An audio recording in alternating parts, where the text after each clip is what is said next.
we're here to discuss a little bit today. We'll show you a little bit of what we've been working on in kind of a fun little new tool that hopefully will be helpful to the community. But also, we really just wanted to talk about some of the thought process that we're going through in what it really means to be creating the kind of decentralized, quote-unquote, applications, and that it's not just about the types of networks that we're building, but about the entire type of architecture that we're using, and also the processes that we use to create and manage and maintain and extend these kinds of networks. So what are we trying to do here? Are we really trying to drive adoption of a specific protocol? If we're all here because we all agree that we like one kind of protocol, how does that incentivize us to act differently when new things come out? Do we really want to decentralize all the things and put everything on the blockchain? Probably not, hopefully not. If you're in the back, you might not be able to see what I hope we're actually working on, which is building applications that challenge systemic power structures, empower humans, and foster consent. And honestly, I don't really care how we get there. So, hence the Weber Next. I'm wearing my Weber Next shirt today. So, who can tell me the difference between Web 3, Web 3.0, the decentralized web, DWebs, dApps, replicated state machines? Yeah, nobody knows. So that's why I was like, I can't rationalize all these different definitions. I'm just going to call it the Weber Next. We're on the Weber Nets now. Next would be the Weber Next. That's fine. And what that means to me is a couple things. We're trying to build applications where data can be kept close to its point of origin. Trust is not required for most tasks. The low-level protocols might be censorship resistant. Applications may or may not be. You have principles of least privilege throughout the process. There's data portability. There's client interoperability. There's maybe a blockchain where it's helpful and not where it's not helpful. And user experience rivals or exceeds the current web. We need to be able to challenge the existing business models that have made the centralized web so powerful and figure out how we can achieve the goals that we're looking for. So if you saw Patrick at Web 3. So we're trying to drive adoption of a specific protocol. No, we are building applications that challenge systemic power structures, empower humans, and foster consent. Hence the Weber Next. Yay! Thank you. Okay, so there's some things that the Weber Next can do for you, and here is the way that we're thinking through decentralized architectures. And you might have heard this at Web3 Summit or at Crypto Springs. I kind of went through it. But the point being that maybe... What's that? I don't know. What does that say? Can you center it? Can you enhance that? Enhance? Zoom? Oh. That says optional. Oh, shit. Why is that? It turns out that blockchains haven't been around that long, and peer-to-peer systems have been around for 3 decades. And there are plenty of useful tools out there that people aren't using. And if we just keep going, la la la, we're here to do blockchain stuff, we fail to learn the lessons that those projects have learned and have tried but not succeeded in overcoming to become used as alternatives to these centralized things. So I think we need to be a little more, test ourselves a little more and say blockchain is not really the answer unless it solves a specific problem for this. But we do have, it's hard to do things which are not centralized. Indeed. So at every layer of the stack, though, there's this potential for points of power aggregation and for what I would consider to be kind of soft centralization to happen, and things that we didn't really necessarily intend to happen, and things that you can't necessarily code away at the protocol level. So for example, if all of a sudden all of the research money is going to SGX, and it turns out that everyone likes that as a privacy solution, and people just happen to converge, which if you're a fancy tech bro, we would call a Schelling point, but otherwise we might just call a lot of people doing a common thing, then maybe SGX becomes a point of centralization which involves corporate interests, et cetera. So do we need to guard against that? Maybe not. There's no reason that we need to max out skill points in decentralization for everything. The point is simply to be aware of how the choices that we're making now have long-term impacts. Similarly for heterogeneous cloud kind of deployments of several of these networks. If you're running some sort of permission network and it's within an entire single cloud, what's the long-term impact to that as when it becomes a vendor sticky and it becomes a cost control issue, et cetera. So I'm curious. Yeah. Show of hands, who in here has heard of SGX as a way to solve some blockchain-related problem? All right. So 30% of people? Are you like writing down names? Would it surprise you to learn that SGX has one signing key for all chips in the world, and it's owned by Intel? Exciting times. Okay, so, right. So what are we working on at Clover? So the product that is under development right now is our view and kind of our pitch to try to make this stuff more relevant to normal humans, but also developers who come from both inside and outside of the space. So if you can see on the screenshots, we're starting off with making it extremely easy to use the software that you guys and everybody else in the space has made. But again, it's not limited to blockchain software. It's not a kind of blockchain product, but we are trying to make blockchain-based stacks, ones that are actually being used to solve real problems, especially when it comes to businesses. And Renee was talking about, how this is basically not really used in any meaningful way between public and the business spheres. Yeah, so we want to help people build Web or Next applications, basically. And in doing that, we want to be able to dog food those same architectural choices that I was just talking about. And so how can we create a business model that doesn't require us to ask for people's login information every step of the way? How can we make sure that things are faster because they run locally than if they were run via a centralized SaaS service? How can we make people not make trade-offs and want to use this kind of a tool set, which right now, yes, is very developer-centric, but longer term is hopefully for people in general. Yeah, this project is all local, and there's no logins. Everything you see, even though it looks like kind of a cloud launcher thing, it's actually just fully local. So we're just going to show this quickly because it'll be fun. Did we reach our shilling point? We did. Oh, this is where we're shilling. This is the shilling point portion of the hashtag. Okay, thank you. Okay, so hopefully this is a useful tool. So Solidity search. So if you have ever attempted to write smart contracts in Solidity, you may have needed to stop and go Google a specific function to find out what the inputs are so that you could go back and make everything work properly, right? And that takes a couple seconds. You have to go to Google, type things in, find the right thing, click through, figure out if it's right. Right, okay. Yeah, and it turns out, a big problem when you're developing software and smart contracts is you keep kind of forgetting what the definitions are. When you have types and named arguments, it actually, there's a lot of information communicated just in the types of things. But probably most people in here that are doing smart contracts, if they forget today, they will Google that and then plus Solidity, and maybe it will be the first result. So we thought we'd build a tool that let you search APIs in which all this information is already encoded, and allow you to add kind of your own information to this without it being needed to be sent to any server anywhere or to Clover or anything like this. So again, this is all running locally. We provided a few examples like Open Zeppelin, but you can add your own if you want. And the ERPs too, and EIPs. The EIPs are also searchable in here. So a few examples are. Which ones do you want to see? Try burn. Oh, I was showing those already. So this is an example of looking for every function that is called burn. So I can see kind of which contracts in the space that burn funds. That's the kind of one kind of search. The other, probably more common search when you're developing stuff is to type, for example, ERC20. I remember, some of the methods on this, but I don't remember exactly in which way the arguments go. You can just see the whole interface for the contract. And I'll talk about the extensibility a little bit. Yeah, so the second part here shows that you can actually make one Solidity file, import all the libraries that you want to search in this way, and compile it with the Solidity compiler and paste it in here. Again, it does not leave your machine. It just is parsed by the page and added to the index. You can also remove the things that we have by default and use totally only your own Solidity APIs. Pretty fun. And so that's at clover.app now, and so it's yeah, this is live now, so if you want to check it out, it's clover.app. So that's fun. Okay, so now let's talk about some what decentralization, quote unquote, means throughout the rest of the development process and life cycle here. So I found this white paper. I just really enjoyed this one for GoChain. I don't know if you're familiar with this, but it's 10x more decentralized.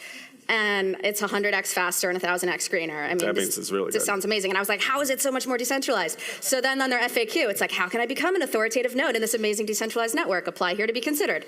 Awesome. Great stuff. So we're not there's so many discussions about that. That's not what I'm talking about here. But you might have heard, I guess a couple months ago at this point, when Jackson Palmer and Emin Goon decided to put together this Are We Decentralized Yet .com site and look at these various various metrics by which you could judge some of these different cryptocurrency projects and figure out which ones are the most decentralized. But the one that really caught me, I don't want to talk about any of that point. You can yell about it on Twitter later. But what caught me was the number of clients that are available for these is not higher than 3 for any, and for most projects is 1 or 2.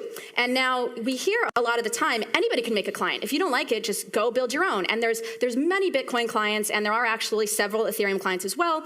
But if you look at the statistics of how they're deployed, over 95% of nodes are running the same Bitcoin Core implementation, and in Ethereum, it's split between the Geth and parity versions to over 80% of the network. So it was just kind of an interesting trigger for us to say, can we look at some of the code itself and how this is happening in the build process? Because we keep saying decentralize the development process as though there's this unlimited universal pool of qualified open source developers who are just waiting to be asked to contribute something. So.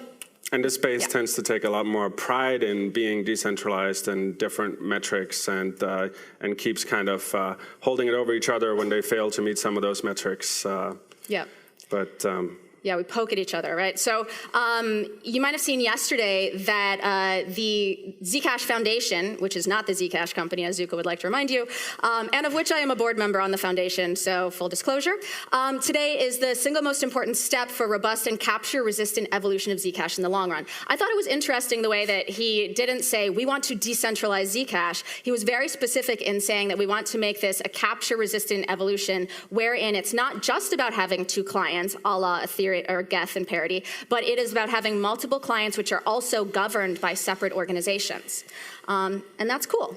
So across Geth, if you look at the contributions, and let me, well, I won't click back at this point, but if you go to clover.app as well, there's another app that's down there that is called Code Stats, and you can look at all of the underlying data for these and kind of sort stuff, and you can click contributors and see the actual libraries that they've contributed to. So some people might actually work more on importing existing projects or databases into other blockchains, as opposed to, say, working on underlying cryptographic primitives, which is fine. We need all things. Some people do test cases, whatever, but there's this whole ego attached to what core devs mean, and it's kind of interesting to dig into where the code change and the code progression comes from. So no, a core dev is somebody who changed the README in Bitcoin Core a little bit. Ouch, burn. Okay, so so there's Geth for you, but I noticed there's 1, 2, 3, 4 real things that kind of names that hang out there. There's parity. Okay, maybe a smidgen more, but really, I mean, over half the code for sure is like 3 people. What about Bitcoin? Yeah, you notice there's an interesting trend here. Most of these pies or circles, donuts, look basically the same. They have 1 major contributor, 1 pretty big one, and then a couple of semi-active ones, and then a bunch of people who have contributed once or changed a few things here and there. And I leave it as an exercise to the user to aggregate or to map these versus Twitter followers, but it is not a direct relationship. There's an inverse relationship. And Zcash, similar. Now, what I did for Zcash also is I diffed out the portion of the Bitcoin code base that they had used, so you can see the actual Zcash portion there, which those are employees of the Zcash company. Does it matter? I don't know, but we need to know who's doing these things. So, so across all of those, and also just to note, when I did Bitcoin, I threw Lightning in there as well, so it kind of appears as an additional client, which kind of boosts them a little bit. So I think that across Bitcoin and Ethereum, Zcash, even Cardano, you're seeing like 7 different there's 7 developers that would account for more than 60% of the code. So if you start from the top of who has the largest percent of change over time, which is a touchy number, but has to do with insertions and deletions and stuff, not just overall random commits, that it only takes at maximum 7 people to have hit 60% of the code. So. And those are the best ones in the blockchain space. Yeah. Now, what about other open source projects that have nothing to do with decentralizing anything? So it's a little bit ironic that Kubernetes and React, some of the most popular and some of the most centralized or of centralized origin in all of the world and all of open source, one coming from Google, obviously, and one coming from Facebook, are far more decentralized in terms of who contributes to the projects and kind of where your risk points are. If somebody dies, does the project die? Kubernetes, certainly not. React has a few major contributors, but they don't really, any of them is not kind of deciding anything. So it kind of stood out that Kubernetes has absolutely nothing to do with decentralization. Vendor login prevention, sure, but they're much better at it. Yet? There's no Kubernetes coin. Why is that? They're already decentralized. Yeah. Okay. So remember, it's not just about who writes the code, though. And at risk of doing analysis of code contributions is an implicit agreement that only code contribution matters. And that is not the case, right? So I wanted to think more about how we get to that point where code is created, but after that, how it kind of leaves that mothership and is distributed around the world and becomes kind of installations that we all use, right? So the process for this could be initially we're thinking about things, we're coming up with ideas, then there's really design processes, you're writing specifications, then you're doing that build step. That entire thing we just talked about is really just the build step. Then it's who has merge master rights, who's doing the actual commits. Then you have how you get the code out into the world and distribute it in a push sense. So that would also include marketing, how you let people know that product is there for them. And then how people come to you and how they access it. Is it accessible only via web browser? Do you have to have a specific operating system? What kind of languages is it available in? Where in the world can you run these things? And then how is it deployed? Is it a SaaS thing that you don't control? Is it a local thing? Is it in the cloud or not? How is it running?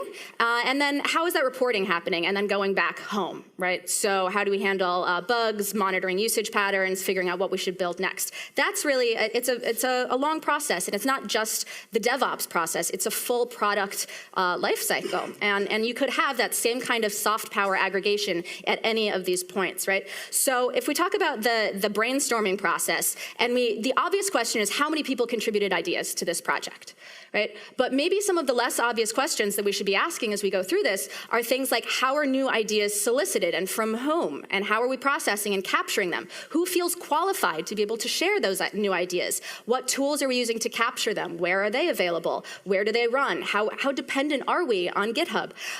When and where do these brainstorming sessions happen? Is it only in By the way, every single North project America that you saw a chart about came from GitHub. Yep. Good point. What kind of reception do disruptive ideas receive from the community when they're proposed? Whose opinion is able to bless or kill an idea? I mean, I know it's a meritocracy and the good ideas always win. And in which languages are the ideas shared, right? And then moving up to the design process, like how accessible are the kinds of specs that you're creating to other audiences? Are they presented in language that they'll understand? How is feedback collected? Who's deciding if we're ready to move on to this, and how similar in perspective are the various contributors to the actual design? Do they all use the same mathy languages? Do they all want to write something in LaTeX that isn't necessarily accessible to some other people? How can we this is where it turns into sounding like diversity and inclusion, but it's not really. It's about finding how to create a more robust design process that doesn't become centralized around any specific kind of groupthink. Then the build process we already talked about with all of those code stats, but it's easy to say how many people contributed to the code base. But more important is probably how many people made those significant outsized contributions. How specialized are some of the skill sets that you need in order to make a significant contribution? And all projects are not created equal there. How many different working implementations, not just hobby projects, are there? How many of those individuals aggregate up to the same corporate entity? How welcoming are we to newbies? And how well documented is the code? Like, we could go on and on and on, but we just need to do a better job of thinking through what these things are. And then I kind of bundled all these ones at the top here. But where is it hosted? How's it phoning home? All of the privacy issues that you have. Where are the bottlenecks in this process? And this is where I think it's a lot easier for us to call out third-party entities and say, oh, well, you own that. You push that application out to us, and because of that, it's centralized. But really, especially if you look at most of the dApps, there's really only one or two ways to access them, and not a lot of people are spending their free time, even if APIs are published, to go out and build competing implementations.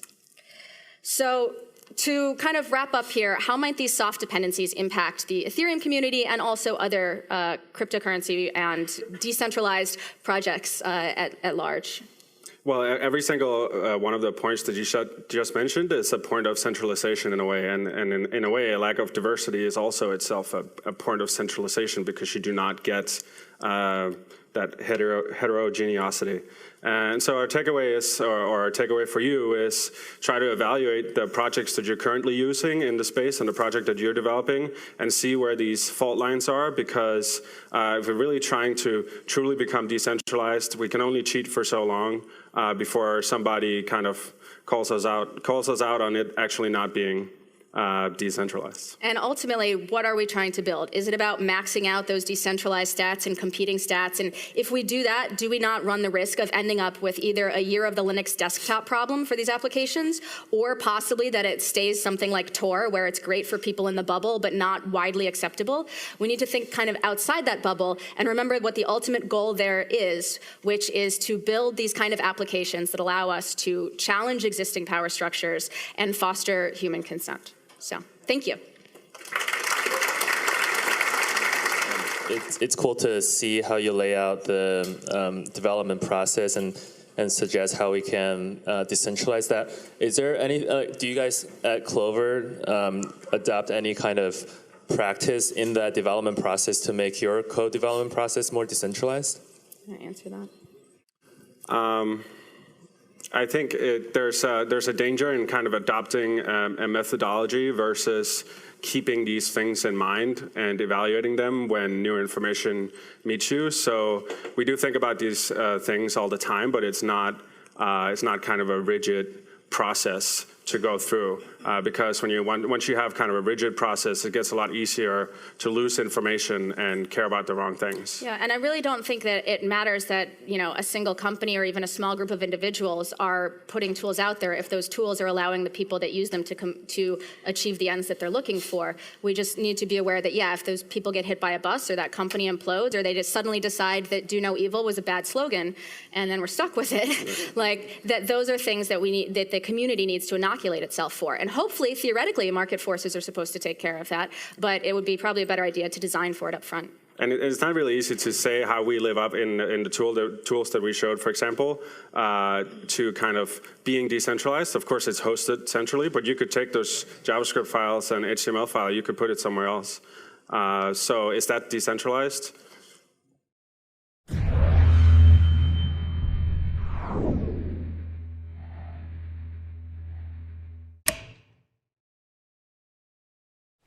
All right, so we've all heard about CryptoKitties. Anyone who probably doesn't know that much about blockchain, they'll throw out, oh, like you have a CryptoKitty? Like, I'll just talk about that. But there are so many more amazing, like, powerful things that the blockchain can bring, especially disrupting major industries. So I guess the first question is, do either of you guys own a CryptoKitty? Have you ever owned one? I will not tell. All right, Nicholas, silent on that one. I don't participate in fads. So when I see an asset on the blockchain, which is essentially just a number, right? When you own a CryptoKitty, you own a number. Yep. So when I see a number being sold for $100,000 that has no intrinsic value, I say I'm going to keep my wallet very safe in my hand and not spend any money on it. Yes. It sounds like some sound advice. Yeah, I also I actually agree with you on that one. So that said, CryptoKitties, they're one of the first major use cases of non-fungible digital assets being put on a blockchain.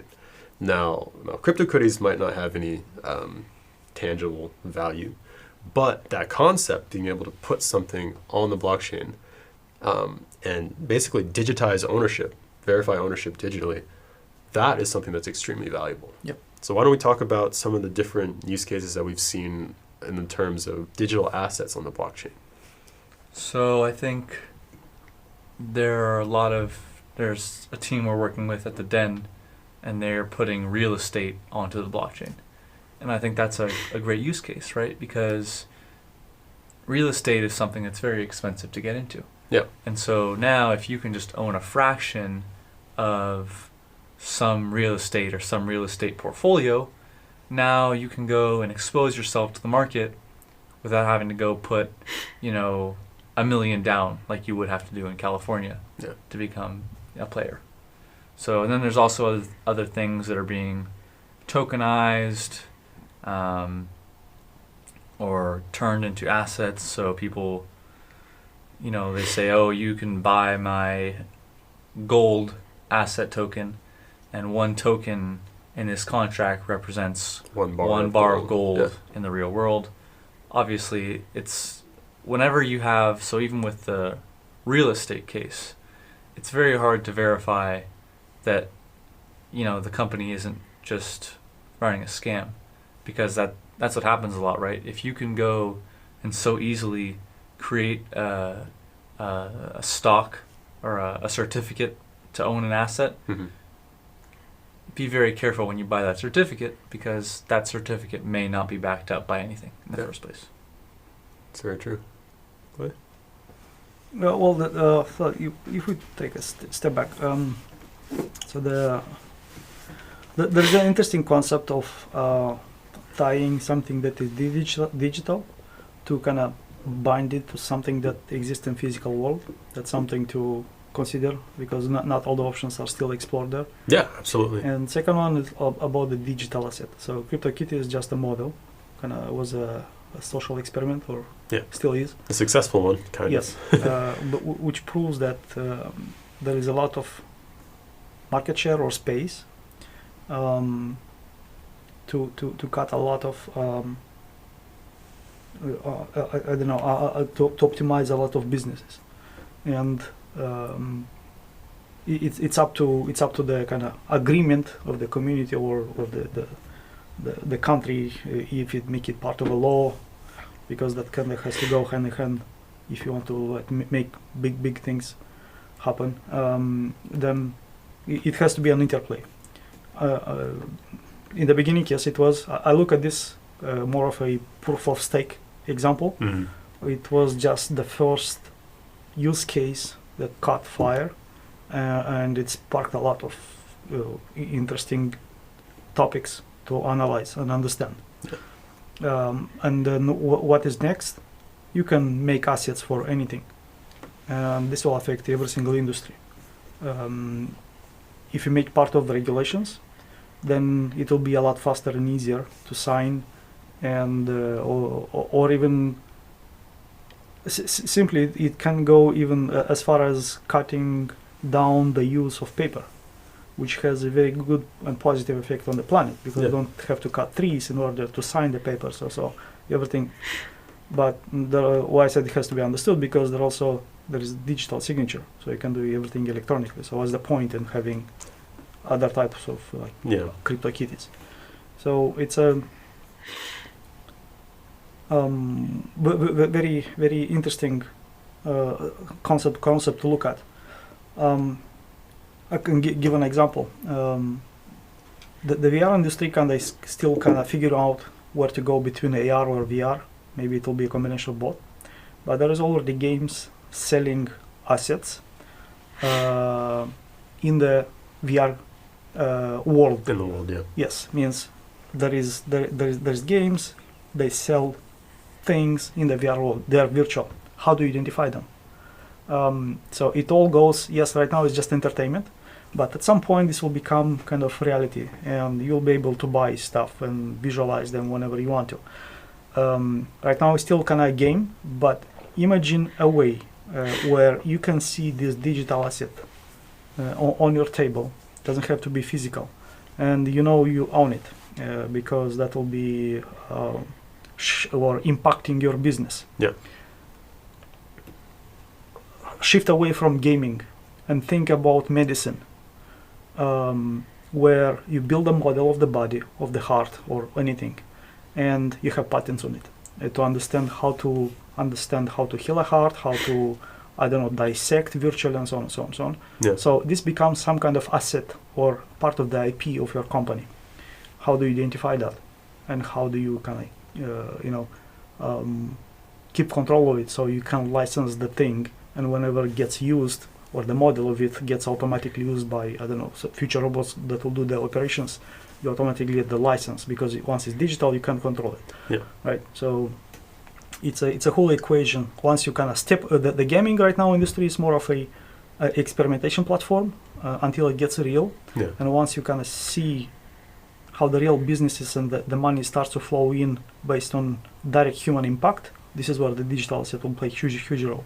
and the final outcome is not kind of understood, is getting studied from different perspectives. AR, VR, you have the cryptocurrency of the blockchain from another side, and when they meet, you'll be able to, the mechanics to have digital asset will be provided by the crypto space, and impact on the directly human, like on people through the businesses will be provided by what's being built today on the VR world, for example. That's one example. Later you can modulate houses, which goes into real estate. You can modulate, I don't know, psychological experiments and so on. So it's a very wide subject to explore, and it's hard to define something right now because it's now not known what's going to be the trigger to make it valuable. Yeah. That is the question today. Why you need that? I think it will be very valuable. No, I agree. Yeah, and kind of segueing over, when we talk about digital assets, one of the very important things when you're talking, AR and VR, thinking about things that are in the physical world and connecting them to a digital signature, something that exists only in software, only on the blockchain. One of the very important things that you have to do is to be able to verify your identity when you want to access these things, when you want to, say, cast a vote in an election that's being hosted on the blockchain. So one of the really cool use cases that I've seen in the blockchain space is a company called Civic. And Civic are basically taking government issued, the highest level of verification that you can have. So in this case, government issued IDs. And they're allowing you to use that to gain access to things that are stored on the blockchain. Yeah. So as a first step, I think that is really going to help allow more of these things to be useful, like in the blockchain space, being stored on the blockchain, as opposed to preventing people from adopting that. And as far as adoption goes, what are some other issues and other positive avenues that you see people taking when it comes to increasing the adoption of technologies in the blockchain space and actually allowing them to disrupt the industries that people say that they're going to be able to do? What's holding people back, and where are people currently pathfinding? Well, I think that the technology is already 5 to 10 years ahead of what we will actually be using, or what the general public is already using, because no one, or not very many people at all, use cryptocurrencies. And so it always is, it's never a question of, how do we innovate more in this space, right? Because it moves so fast. And there's all these new protocols. I mean, just in the last year alone, tons of new consensus protocols, tons of new, easier to use wallets, many more, what do they call it? The people who hold your money. Anyway, there's a tons of custodial services now for cryptocurrencies. Yeah. So I think that the biggest barrier to adoption right now is essentially just evangelizing the tech, because it's already very good. But in order for it to be widespread, there needs to be a very clear value to the consumer, right? Because why should a consumer go and download, a blockchain app, go to Coinbase? Yes, because that's kind of very unfamiliar things trying to be kind of pushed onto them. If you start, digital asset is kind of not new. It's not really a new concept. Yeah. Take the music industry, and you have the DRM concept.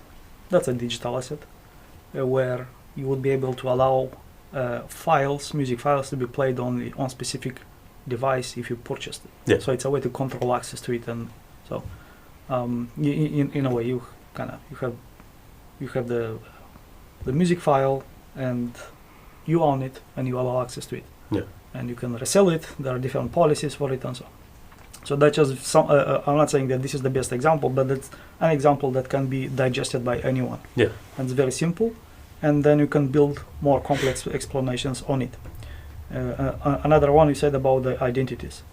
That can be a digital asset, can be not, because digital asset is more of a, you can pass it along Yeah. for different reasons, for different values.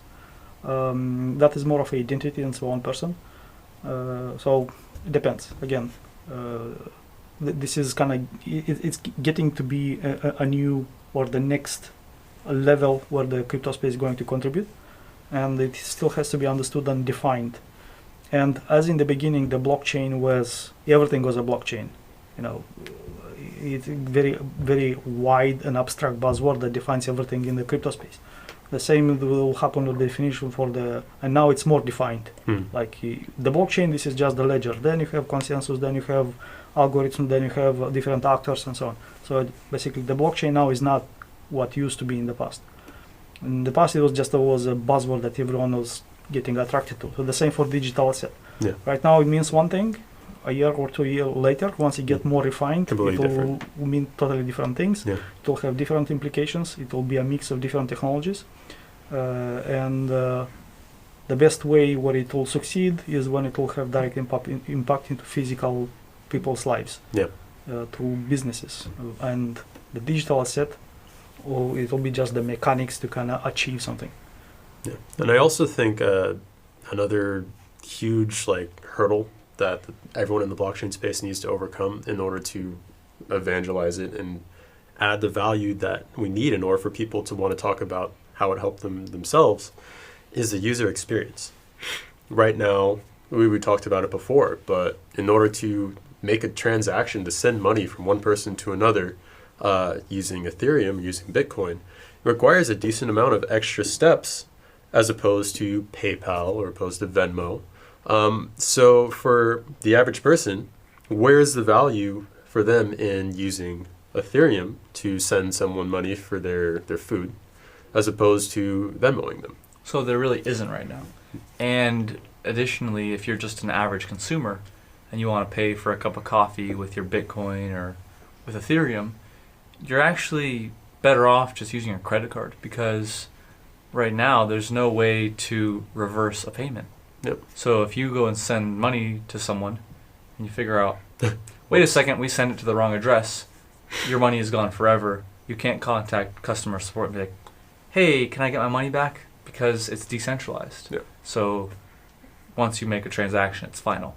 So right now there really isn't a whole lot of incentives for people to use these currencies to go buy For small physical transactions. things. Yeah. Right. But there is a clear use case for cross-border transactions where with traditional bank systems, you're going to be paying, 5-10%, whatever it is, to go send to a certain market. Yeah. Whereas cryptocurrencies, if you just buy it, send it over to your friend in India, and then he goes and sells it the second he gets it in his account, there's going to be very little loss there. Well, yeah, I don't want to kind of derail the discussion, but I have two remarks. One means that it's not a limitation; it's just a business opportunity to be able to build customer or a business that will handle this kind of cases. Yeah. So it's more I of an agree with extreme. that, yeah. Means you can issue another transaction, get the money back, or call that person, issue it back, and so on.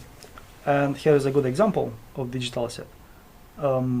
Imagine you made this wrong transaction. It doesn't mean the system is bad. It is designed to not have the middleman. So you'll have fast transaction, and it's your business what you do. Nobody has to check and ask you questions, because the credit cards is totally different story. I'll get into it in a second.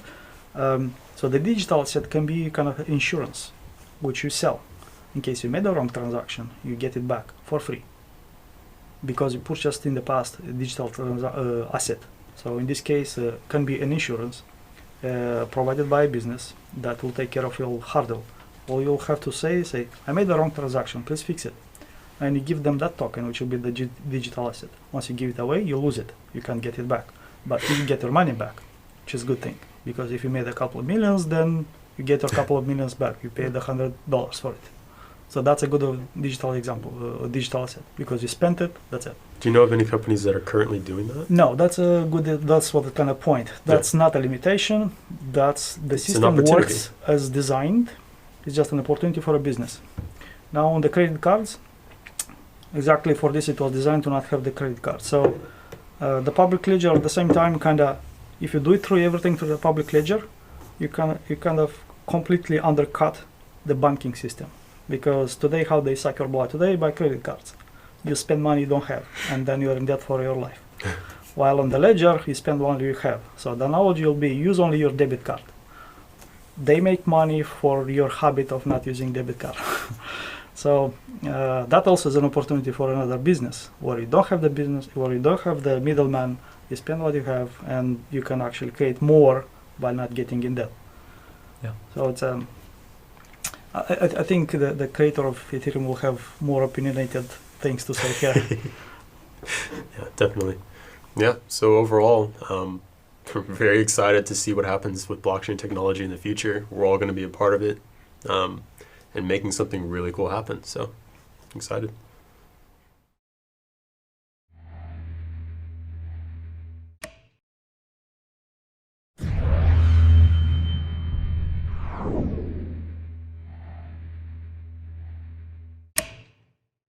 Ethereum is a decentralized blockchain platform, so it tries to take some of the kind of ideas from things like Bitcoin, from kind of ideas of distributed consensus that have existed over the last few decades, different forms of cryptography, and combine them together into a platform that people can use to build decentralized applications. Mm-hmm. So basically, applications which can run without dependence on any particular central third party. I'm Vitalik Buterin, founder of the Ethereum project.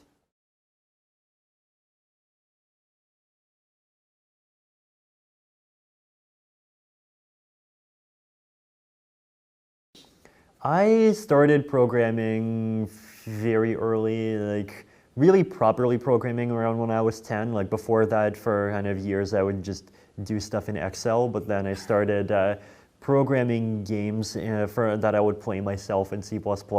And then at some point I discovered Python and JavaScript, and I'm like, wait, why does anyone even care about C++ if these languages exist? And then I started playing and programming games on that, and then at some point around when I was 17 or so, I discovered blockchains.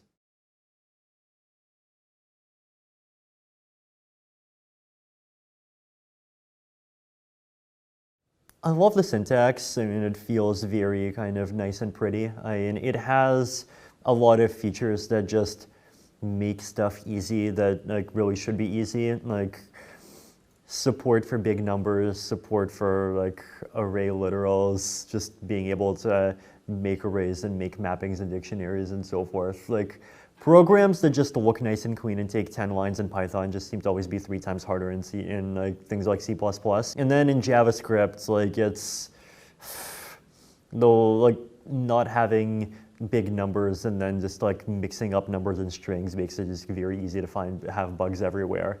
I mean, I do wish Python had some more strong typing, but like otherwise even still, it seems like a nice middle ground.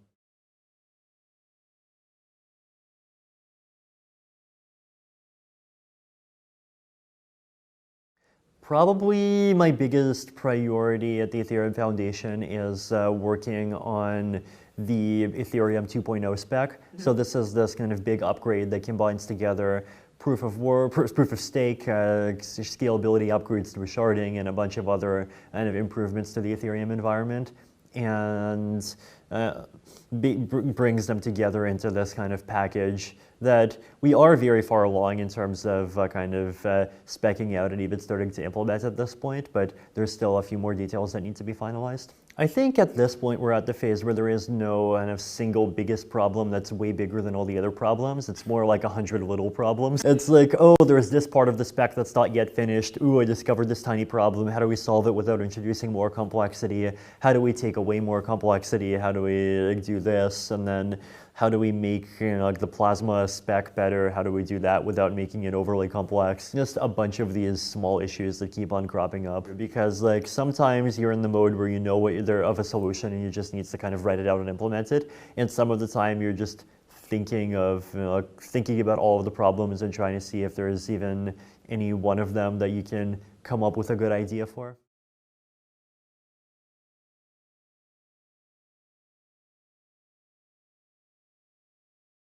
I mean, when I do coding, it tends to more be coding of like prototypes and proofs of concept. So things that then potentially other people would take and kind of turn into production software. And then also like writing out specifications and kind of formulas and things. So I'm definitely closer to pure research, but even in the research area, there are things that are kind of valuable about just writing code, because it basically just forces you to be formal about everything that you're doing, and that by itself kind of reveals things you haven't thought about before.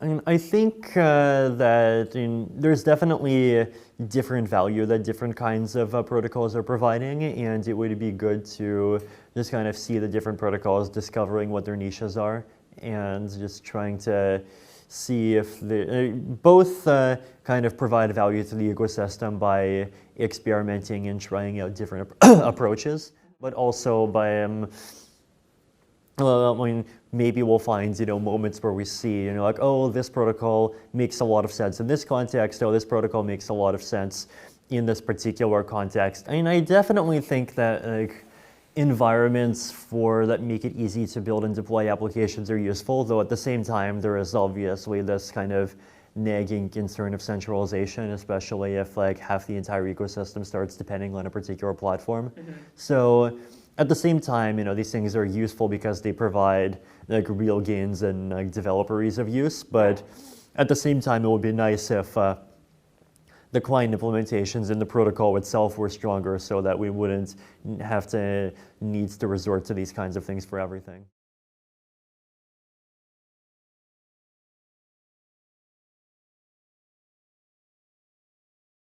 So first of all, okay, I personally really hate how the word DAG has just been overhyped. So first of all, right, like a blockchain is a kind of DAG. The Ethereum 1.0 chain is a kind of DAG because of how uncle inclusion works. The Ethereum 2.0 chain will be even more of a DAG because of how you have the shard chains, and they keep on constantly cross-linking with each other, and then even within each one of the chains, every block has many attestations that then get included into the next block. So, like, those are things that we are totally adopting. At the same time, it does seem like there's room for more kind of innovation on the data structure side, but at the same time, it does seem like we are kind of getting closer and closer to understanding, like what the optimal structures are. And a lot of the kind of possibilities for big improvements are things that I think have already been incorporated into like a lot of the Ethereum consensus algorithms.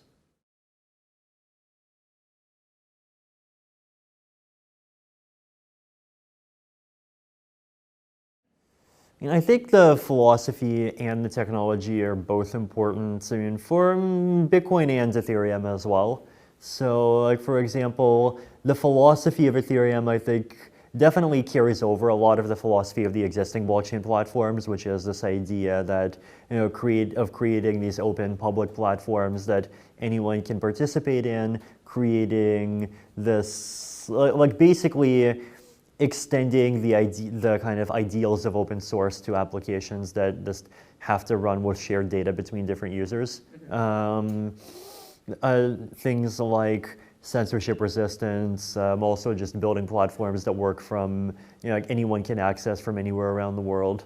And I think, those are things the Ethereum community cares about, and also just kind of enabling cooperation across wider distances. But those are things that blockchain communities before cared about to some extent as well. The other thing that's more Ethereum specific is this idea of kind of extreme generality, that this is a blockchain that can be used for like really a huge number of different purposes. And so that basically means that it's not just a cryptocurrency, it's not just a domain name system, it's not just a system for keeping track of like how many units of what different tokens people have, or making decentralized exchanges. It's like all of that plus other things that we haven't even thought of yet. And I think that aspect also does create a more sort of developer-oriented culture, because like Bitcoin is an application, for example, and so Bitcoin is fundamentally more about like what you can do with it, whereas kind of more general purpose platforms are more about what you can build with it.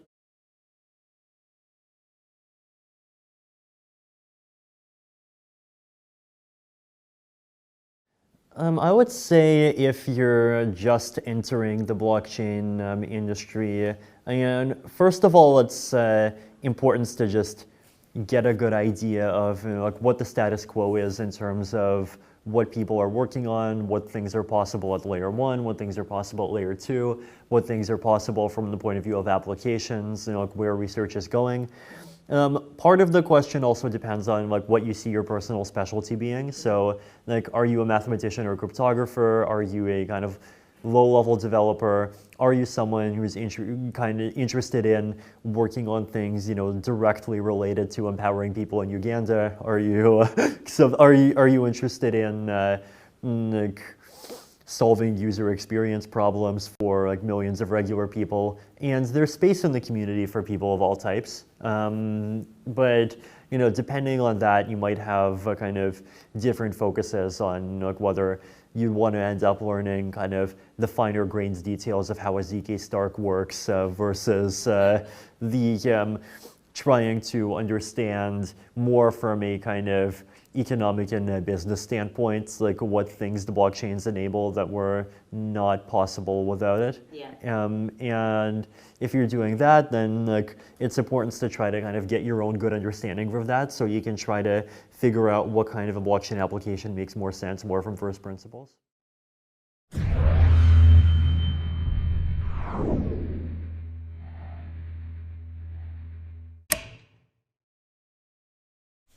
So we were just talking about cryptography and how it's essentially the driving force of blockchain and its value.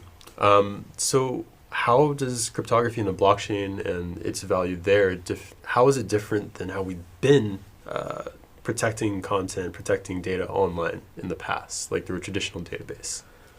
Right, so traditional databases, I guess let's not go through the database right now because we'll cover that later with hashing. But in terms of how we communicate right now, right? So let's say I go open up Chase for my Chase account. Mm-hmm.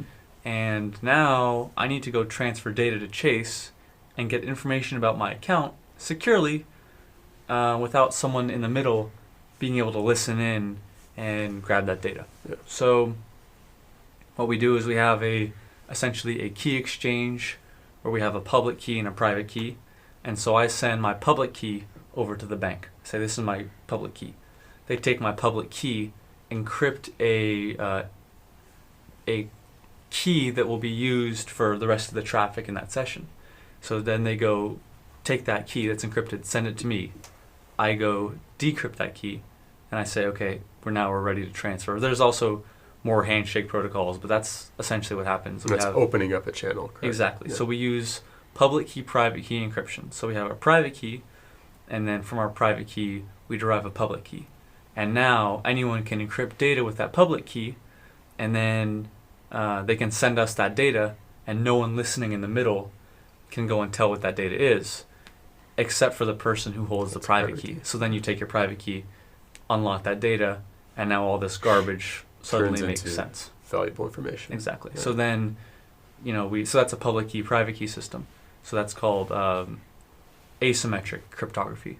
But then when we're communicating back and forth with the bank really quickly, we want a system that scales better and is less computationally intensive. Hmm. So what we have is something called a symmetric encryption algorithm. And so that's a single key that can both encrypt and decrypt. So that's the same thing with Bitcoin essentially. Or no, that's different than Bitcoin. So Bitcoin has a public key and a private key system. So you generate your private key, which is 256 bits long, which means there's 2 to the 256 possibilities for how many possible keys there could be. And so from this private key, so this key is what allows you to send your money. It allows you to authorize transactions. And then you have a public key. So from your private key, you go do some elliptic curve math, and you go find a we're not going to get into the math behind it, but essentially from your public key, from your private key, you derive a public key, and then with your public key, you hash that and create an address. And with an address, anyone can send you currency, anyone can send you Bitcoin, and then only you with your private key can unlock that currency and send it. Cool. Nikolai? I kind of forgot the question. So how do you secure data on blockchain compared to? Yeah, it's comparing. Yeah. So today the the concept is that the data is public on the blockchain, but it doesn't have to be. You can secure it. Means there are solutions in place. For example, the NuCipher, where you can store data on the blockchain, but it doesn't have to be readable by everyone. Means whoever is storing it, that person will have the key for it, and then it gets split into how many things you want, and then sharded essentially. yeah. So, but the core concept still stays that you have the key, and if you want to sell that data to someone, you can. Basically, what you do, you just send after the payment, you send the key, so the other person is able to decrypt it. So there are like two levels where the cryptography plays into here. When you do the transactions themselves, everyone knows who everyone else is, and they agree that that should be the transaction. Now the payload on the transaction, data that gets stored, that also can be open to everyone or can be encrypted. And that in itself, you can do the public-private key infrastructure and sell it to whoever you want. And then you have, like you said, with Chase, then you would have maybe secure channels to actually read and write to the to the blockchain itself. So there can be three involvements of the cryptography in how you can securely store data. Another one is just maybe a different business perspective. You can still store it on a decentralized blockchain, but run in a private data center, which would be useful for very sensitive data about like user identity, medical records, or things like that. Or I don't know, imagine you run the US elections voting system and you would want to keep that safely. So it's possible. You can apply cryptography at different levels, and would be a lot easier based on technology stack developed by the blockchain community and all there is. It will be easier to do election system very securely on a blockchain. So that can get encrypted many levels and securely transactions and so on. So it's when I look at it, it's a very kind of wide question. You can apply in so many places, and the blockchain actually facilitates it. So you would get away from traditional databases or traditional transactional sites where you don't know what's happening behind it. Is it secure or not? We've had so many breaches about data getting leaked, personal data from all sorts of dating sites or payment mechanisms or medical records, because they have no idea they know, but they have no control of the security. On the they say backside, yes, they say it is, but it's actually not very easy to do that. So again, the innovation coming from the blockchain community is addressing that question too. Means even if you get your hands on the data, doesn't mean you can read it. You have to talk to a lot of nodes in order to get every single part of the key, and you don't know how many are there, and you don't know if you have enough, and you don't know what to do with it once you get it. That's just the key, and then the data, because it can be different algorithms. So.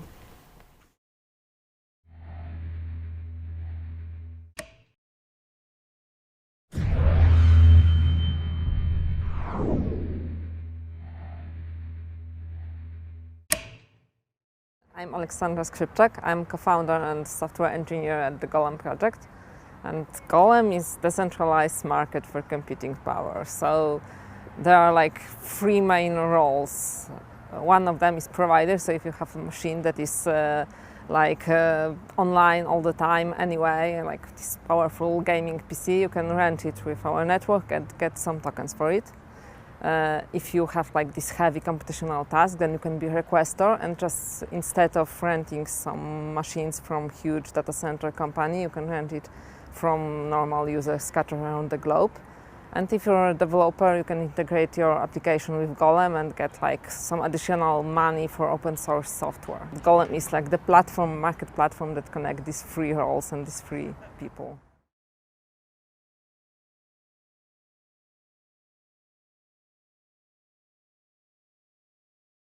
I study mathematics at Warsaw University, and then I also study computer science. And after I finished my study, a friend of mine told me about this new project that they started to do. It was born when our CEO Julian understand quite badly what Ethereum is, and he liked the idea of this global supercomputer that Ethereum was promised to be, but he wanted to create something where every node is computing something different, not like everyone is computing the same. That's how Golem was born. It was like 4 years ago, before even Ethereum was created. And then we have like crowdfunding 2 years ago, so it was like a bigger scale when we scale up the development team.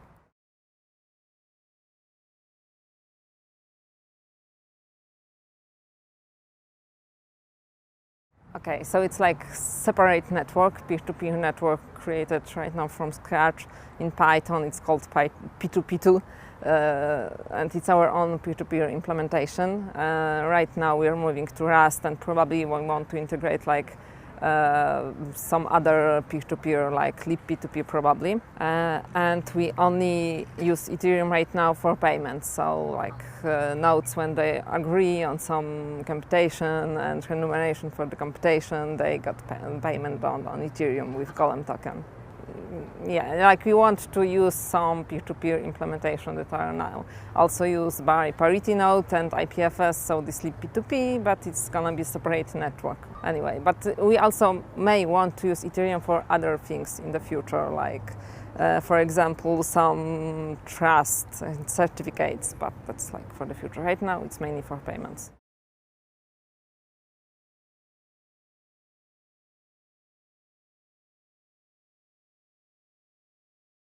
Okay, so like for developers, it can be this new way of getting payments for your computation, because right now you can have ability to sell your code, but if you want to create open source code, it's kind of more difficult to get money for it. You have to create like, some support or some additional payment feature, and with that you can just create a task that get a little bit of token every time your software is used. So that's potential opportunity for software developers, especially the one that wanted to create open software. For normal users, they can like run their machine and get some tokens to get payments for gas. Like this idea of sharing computer power is not new. There was like this project called Boeing for scientific application, but we were not paid for it. We just donate your computer for science. And now you can get some payments for donating your computer. And most of all, we also want to add user more control and to choose parameters that they want, to choose parameters that are executed in these trusted environments, in enclaves, so they don't have to like rely only on the stuff that the two biggest cloud provider offer them.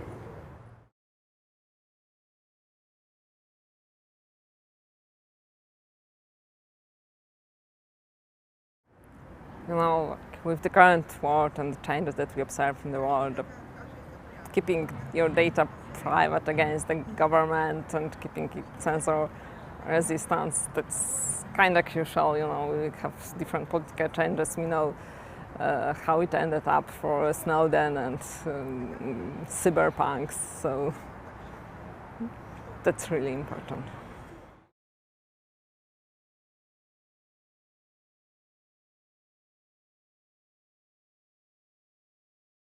Yeah, so like the ideal future will be like almost every use case will be possible to be executed in the Golem. Like some of them probably in some specialized environment, maybe smaller data centers, maybe some like data centers that are placed on university, maybe some specialized center that offer those enclaves. Like we really believe that these trusted execution environments are the future of the hardware.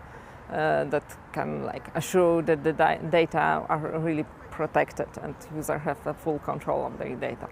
So we hope that like many people will be encouraged that way to buy this kind of hardware with this functionality and then use Golem to choose providers that offer that.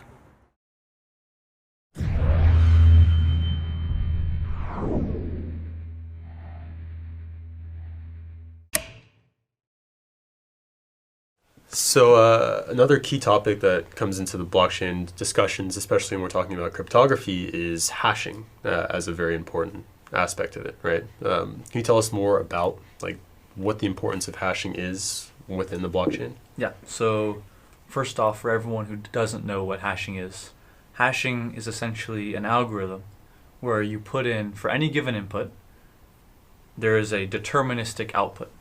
So let's say I put this cup into a hashing algorithm. Anytime I put this cup into the algorithm, I get the exact same output. So if I change anything about the cup or change anything about the input to the algorithm, Or put in a different cup even. Right? yeah, now our output is completely different, right? So for example, if we have a string, say Elliot, and then we go pass that in, and then we get some sort of output based on the amount of bits that we're supposed to generate. Now, if we change one letter, even let's say we do a capitalized E, now the hash output is completely changed. And so, why this is so great for Bitcoin is that it allows for miners to go solve problems, and then it allows everyone else in the system to be able to verify that the miner's solution was correct. Because once a miner is finished mining, they have found a unique number. So this is something called the hash cache problem. And so the miners have a given set of data, a given set of transactions they have to include in a block. So they include these transactions, and then they have to solve something called the hash cache problem. So they have to find a unique number that, when added on to the end of all this data, produces a hash output with a certain amount of zeros at the front of the output. And so essentially they have to just go perform millions of computations every second and try a ton of different numbers. And then once they find the right number, they go let the whole network know. They say, hey guys, we found the solution to this problem. And why that's so great is everyone can go and verify that their answer is correct. We don't have to just go trust someone who has a financial incentive to go give us an answer. We can just actually go and verify that their answer is correct. So we take all the block data, we go add on the nonce value, which is that number they were trying to find, and then we hash it and we see, okay, does the output have the amount of zeros that it's supposed to have? And if it does, we all accept it. If not, we say, sorry, you didn't get it right, try again. And this is the basis of the Ethereum network, right? Or the Bitcoin network. Bitcoin. Yeah. Yeah. And Ethereum, right? Yeah, exactly. All cryptocurrencies, as far as I know, use hashing to verify blocks. And they also have something called a Merkle root or a Merkle tree. So it's a data structure where you take... We're going to talk about Merkle. I read ahead, so just cut that part. Yeah, continue if you had anything else. I think I covered it. I mean, it's just a one-way function. For every single input, you're always going to get the same output. Or no, for each individual input, you'll always get the same output. Yeah, no, nothing to add. Just it depends. That maybe a simpler way to explain it is, who has no idea what this input is, would be, if you have take your name and you don't want your name to be known, then how would you represent that name differently that that cannot be reverted back? Means if you have, like you said, Elliot, then you would be able to re-encode that name with like 1, 2, 3, 4, 5, 6, and only you know that that means actually Elliot. It's kind of one-to-one mapping. By going from 1, 2, 3, 4, 5, 6, you can never get back to Elliot, so you don't know the original information, but you know it kind of confirmation that this is the identification for your name.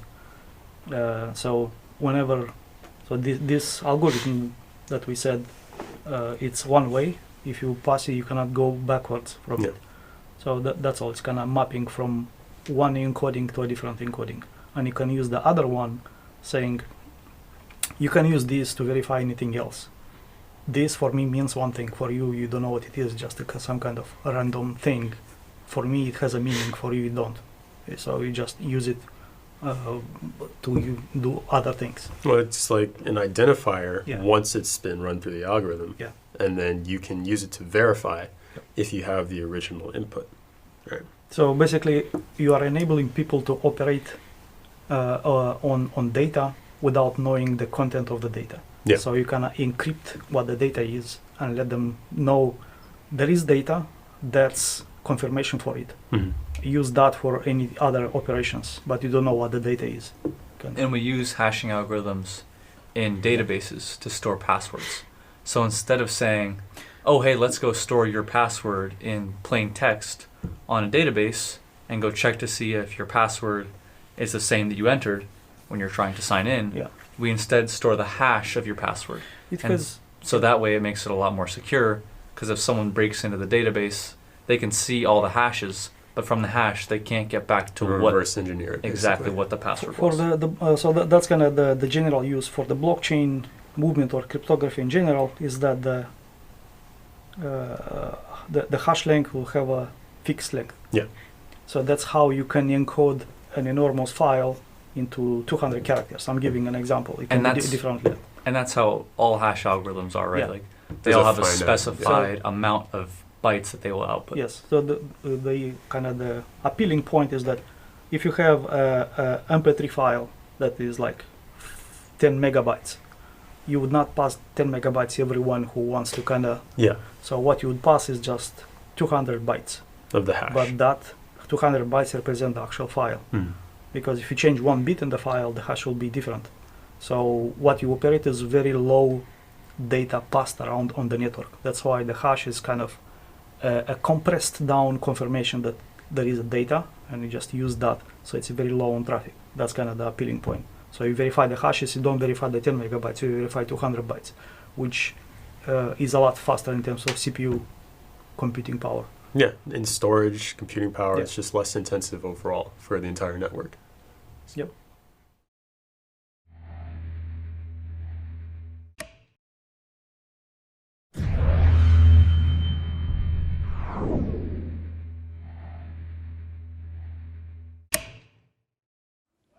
Thank you so much. So my name is Amira Bouguera. I am a cryptographer and security engineer, and I come from a mathematical background.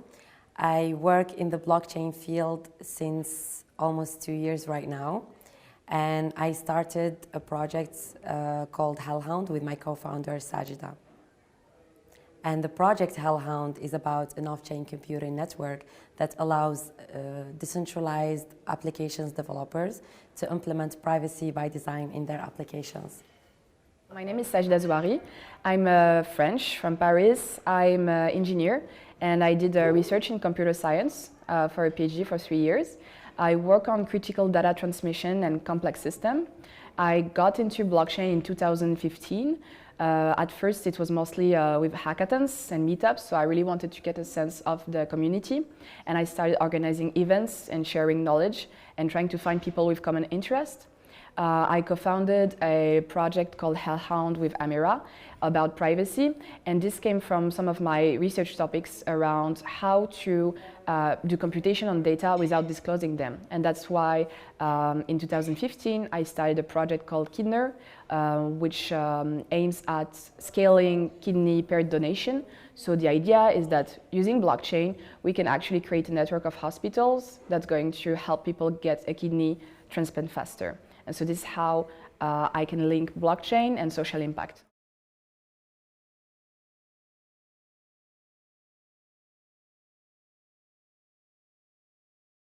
So why Hellhound? Why we started this project and why we wanted to work on privacy and also this computation over encrypted data.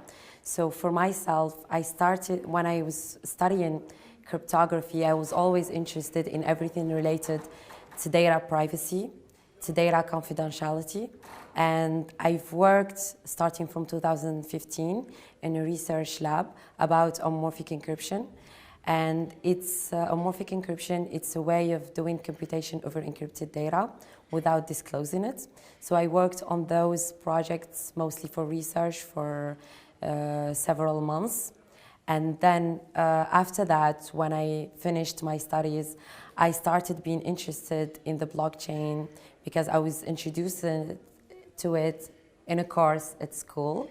And I wanted, because I came from a background that's more related to privacy, to security, I wanted to work on these topics, security with the blockchain. So I started doing smart contract security audits and also everything related to cryptography. And that's how I met Sajida. So I met her at a hackathon that she organizes called Blockfest in France. That was 2017. And then she introduced me to her project, Kidner, which is, as she mentioned, it allows people to do kidney transmission without disclosing personal data of patients and donors. And we started thinking of a way to allow people to do that by using this homomorphic encryption method.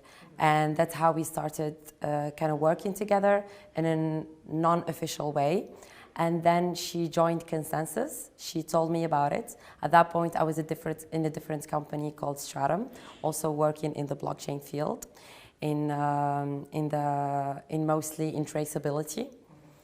And then she told me about her project she was working on at Consensus called Linea, which is a data protocol also allowing people to share private data, to allow permission to access private data, and also to do computation about private data. So we joined both that project, and then we started having an idea of how we can create this platform that allows to do computation over encrypted data. And then this is how it started Hellhound.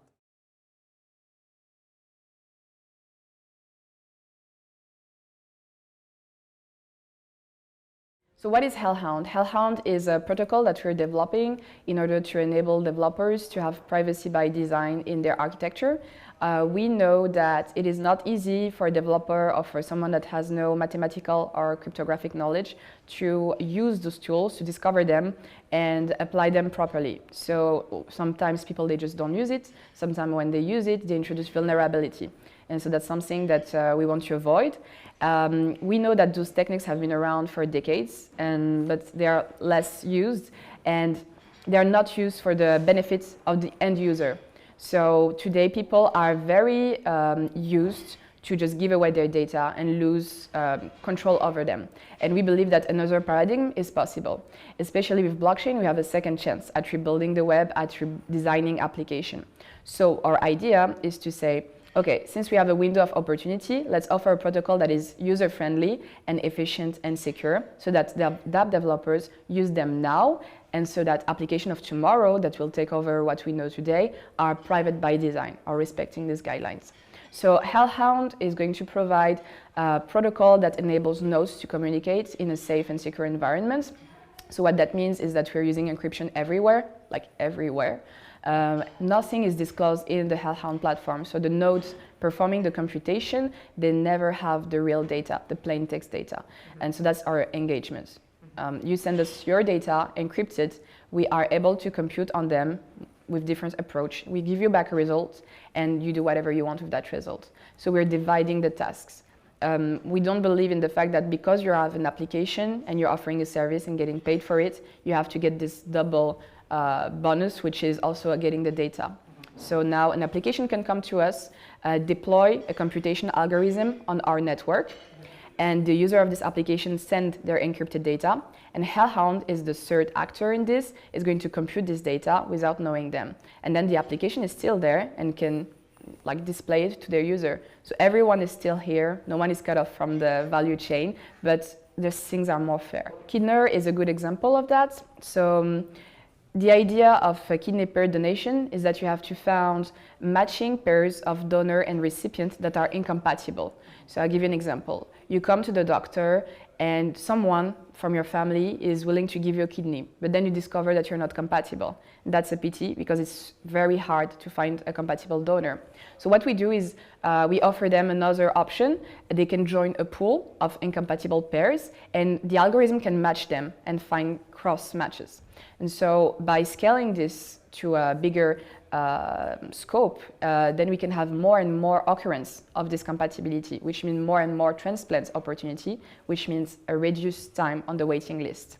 And so the blockchain helps us here because we can have a governance that is completely fair for the hospital. It doesn't mean that because you have a hospital in France and a hospital in the US participating in the kidney service, doesn't mean that all the data has to go to the US or be centralized in France or be centralized in India. And so we believe that blockchain here, on the technical level, but also on a governance level, is enabling new services that couldn't exist before. But we still had an issue, how to get those data and how to make sure that hospital will agree to send patient data, because that's very precious to them. And so that's why Hellhound, here for kidney, but for so many other applications, is very useful, because we can take the kidney application and use Hellhound in the architecture to do this match that I was talking about. So it means that hospitals encrypt patient data, they send them to the other nodes encrypted, and our matching algorithm, kidney matching algorithm, can go and run over Hellhound infrastructure on encrypted data, and is going to disclose you like a Boolean, so yes or no, there is a match, and the application is going to notify the doctors and say, we found a match, now it's your turn, it's your job to get in touch, and then they follow the normal guidelines of transplant. So we are not in the medical field, we're in the information field. We're discovering new information without disclosing critical data and creating new opportunity, basically.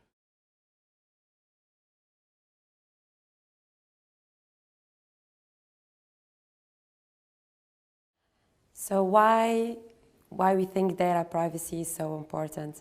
I think I'll go back to the story of Snowden about that. So something that he said, and I truly believe that when people say, oh, we don't care about private information, I don't have anything to hide. He said, if you say that, it's the same thing as if you say, oh, I have no opinion about this, I have no opinion. I don't want to participate, for example, in choosing who would be our next president or who would be representing us or anything related to actually... Or I don't need curtains, and I don't need a door, because I have nothing to hide. So it's the same thing. People right now don't actually understand the importance of privacy because they don't understand the circumstances that would come afterwards if they reveal information. It could be governance spying on people. It could be different corporations using this private data, such as Facebook, for example, Google or others, that using people information to create algorithms that would have a doppelganger, which we call an online doppelganger, which means that you actually create from different type of informations about the person, you create a profile of the person. So in a way you say, oh, it's okay, I said on Facebook, I'm traveling this place. It's fine, people know I traveled there. Then they would see on your Instagram where you were with this person, and then they would see on Twitter that you talked to this person. So if you can combine all these type of information, you actually created a profile of the person. Now, why would that be scary is that you can start manipulating people. That it could be used in a very malicious way. So I'm not saying that everyone using it in a malicious way, but I'm saying it's just possible. And we don't want that to be possible. We want to be the owners of our own private life. We don't want to be controlled. We don't want to be told what to do or not to do.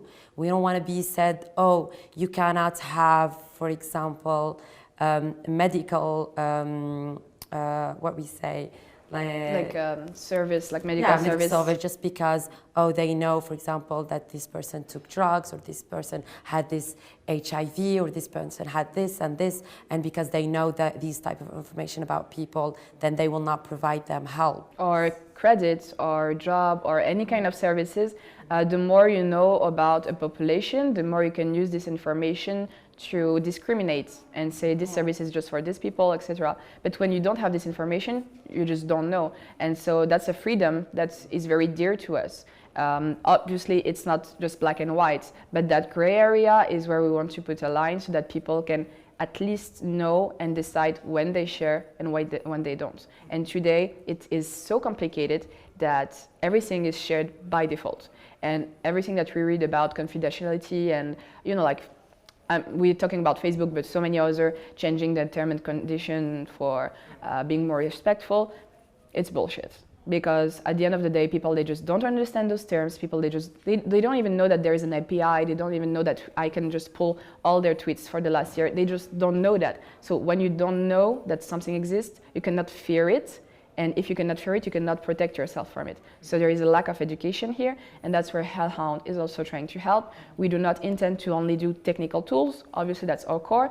We also intend to do education and make sure, and this is why we're here in an escape room, make sure that people understand what is cryptography. It's not a scary thing. It's not a complicated thing. It's something that can help you. And so we're trying to get there.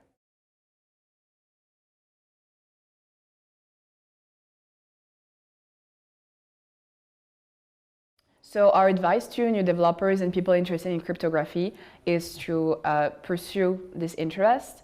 Cryptography is getting, how to say, like, it's trendy again, and I think it's thanks to blockchains and all the hype. Hype is sometimes good, you know, because now people are rediscovering literature. We have academic background, and so we are like a bridge between the developer community and the academia.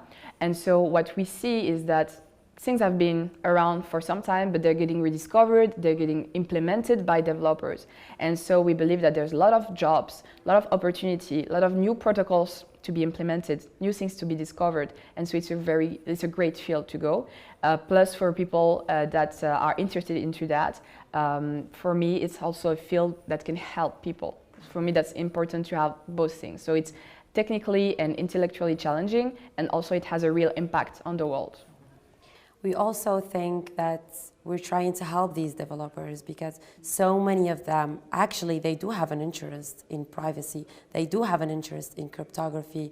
It's just that since they don't have the right background, they cannot actually use it. So we have seen so many developers trying to understand zero-knowledge protocols, for example, and read in so many articles, but it just doesn't help just because they don't have the right background to actually implement these things. And maybe they do implement them. Who says it's the right implementation? Who says it doesn't have vulnerabilities? So that's why we're here to help them. So what Hellhounds provides, it provides a recommendation engine as well, plus this computation network. So our recommendation engine actually is here for developers to help them choose what is the right libraries, cryptographic libraries to be implemented, to be used in computing their private data. So for example, they only give us the criteria, what are the restraints for them, and this algorithm, it will choose for them the right library. So I'll give you an example. So the example of interaction. So sometimes we have an interaction between the person needing to do computation and the other one providing the computation. So this means that the person has to actually stay online and participate in this computation. And this way it would make it go faster. It would make the computation faster just because 2 or more people are participating in it. But it also means that this person, the user, has to stay online. So if the user, which is the developer, is not ready to do so, then they would answer on different questions and they would answer this. So we do not propose to them protocols which do such a thing. Also, we respect their time restraints. If they need something really fast, if they do not have any time restraints, they can wait, for example, and many other criteria. So if to recap maybe the main features. So we have in Hellhound a recommendation engine. The goal of the recommendation engine is to decrease the complexity of choosing the right cryptographic methods and the right cryptographic libraries. We don't expect people to know how to vet them, so we're doing that work. So Pythia is our recommendation engine, and it has a knowledge database, and this knowledge database has a list of all crypto systems with their attributes.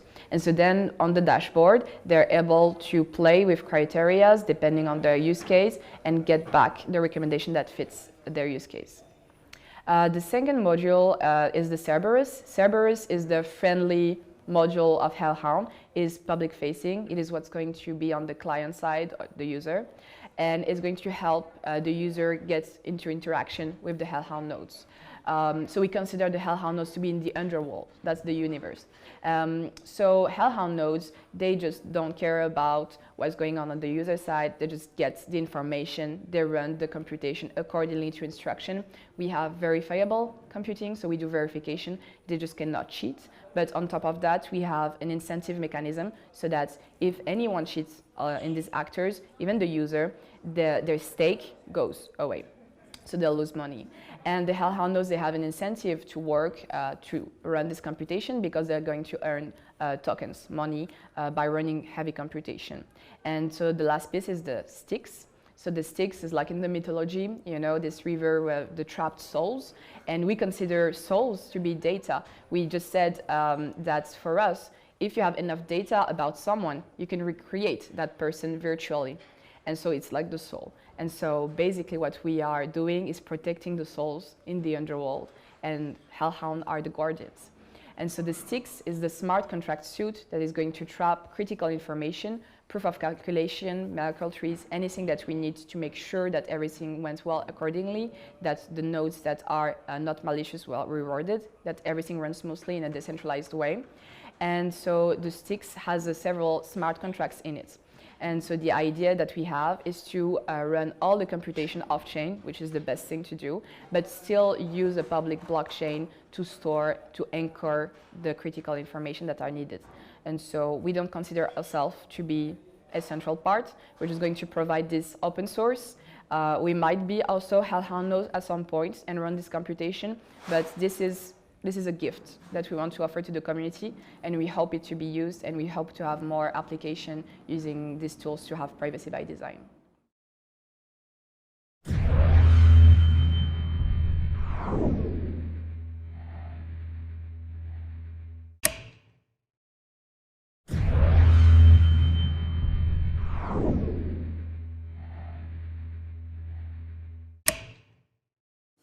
Good morning, everybody. Thanks for coming out this morning. First of all, a special thank you to DEF CON and all the organizers for having me here. The hospitality so far has been great. I'd also like to make a public statement here that it's great to see some minority groups strongly represented here. I've noticed the increase in women and non-white guys here at DEF CON, which is very positive, and I think diversity is an important thing for us to progress. So keep it up, and let's go together strong in this one. So CryptoKitties launched the alpha just over a year ago, and it was really wild. We had tons of fun doing it, and for many people, it was actually the first time that they ever interacted with the blockchain in general. And for us, we felt that we were onto something new. A lot has happened since then. You know, we've had many lessons that we learned, and I'm here today to talk to you about some of them. Our community and our ecosystem has also grown significantly. We've had third-party apps like Kitty Hats come and expose this idea of extensibility of non-fungible tokens. We've had crypto goods who came along and did this whole physical representation of NFTs, which was pretty cool. We've had tons of fan arts. We've even had people who've gone out and gotten kitty tattoos, which was crazy. And our team has also grown since then, so I want to give a special shout out to our team over there. We hail from 20 different countries, 18 plus different countries, 20 plus different languages, and over 60 employees. So big shout out to the team, all ranging from a variety of different backgrounds, different experiences and whatnot. So like I said, I'm here today to talk to you about user experience and blockchain. And instead of rattling off a bunch of bullet points, I'm going to have a little bit of a philosophical discussion. I'm going to break this down into 3 overarching lessons, and these lessons are going to be very kind of human-to-human relatable, because I believe that if we can think and build our products for humans, then they're going to be much stronger. So lesson 1 is titled Talk. And I'll begin this lesson by telling you a little bit about myself. So my name is Nick. I am one of the founding members of CryptoKitties, and I'm the lead front-end engineer over at the Kitty Den. I was born and raised in the Caribbean on a small island called Trinidad. And I spent 19 warm years in the tropics. I had a very strong interest in arts and sciences. And at the age of 19, I left Trinidad and I went to Montreal to study mechanical engineering. When I came back to Trinidad, I decided to go to the other side of my brain and start a fashion brand. So I was designing apparel, producing it, selling it. And through apparel design, I decided to learn how to do web development because I wanted to sell my clothes online. Eventually, I got a job as a web developer at an advertising agency. And a year and a half later, I quit that job and I went traveling around the world. During that time, I built up a technical blog that had, I think, about 500,000 readers per month in its peak. And that was a time for me to really discover what did I want in this industry. I came back to Trinidad at some point and then went to the Bay Area for a few months. And in November of 2019, I joined Axiom Zen as a front-end engineer. Initially, I had worked out of the Chilean office, and then I worked in Trinidad for 6 more months as well. And in January of 2017, I moved to Vancouver, and I sacrificed all the sun and warmth for a little bit of snow and cold. But it was a really good choice for me, because 7 months later, we were scheming CryptoKitties, and in December of last year, we released the cats into the wild. So why am I telling you this? What relevance does my life story have to user experience? Well, the way that I think is that now that you know a little bit about me, we've established a little bit of a human connection. And the more that you get to know me, and the more that I get to know you, the easier it's going to be for us to build our relationship. So I'll tell you a little bit about CryptoKitties. Yes, it was an app. Yes, it was a product that we developed. Yes, we just put cats on the blockchain. But for us, we did a lot more. We gave these cats names. We gave them a story. And people felt really strong connections to the kitties that they owned because they had a story. And the interesting thing in this space is that we use a lot of technical words like interoperability and extensibility and whatnot. But outside of this room, outside of DEF CON, nobody understands that. But by crafting narratives and crafting stories for the cats and for the ecosystem, we bring meaning and we bring life. And we establish this really good human connection. So lesson 1 concludes with give whatever you're building a personality. Give it a voice, let it tell stories. Because storytelling is important for establishing a human connection. And a human connection is really important for building a long-term relationship. So lesson 2 will be about listening. We just went over talking. How do you talk to establish a connection? But you have to return the favor. You have to listen to the people that you talk to. So in December of 2017, CryptoKitties was released to the masses. I'm just going to get a little water, excuse me, sorry. Can I get a sip?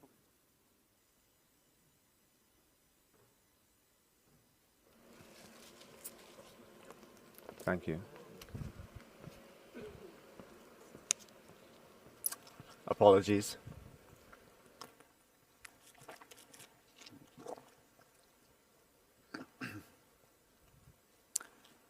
So in December of 2017, CryptoKitties was launched to the masses, and by December 8th, 3 days later, we were literally on fire.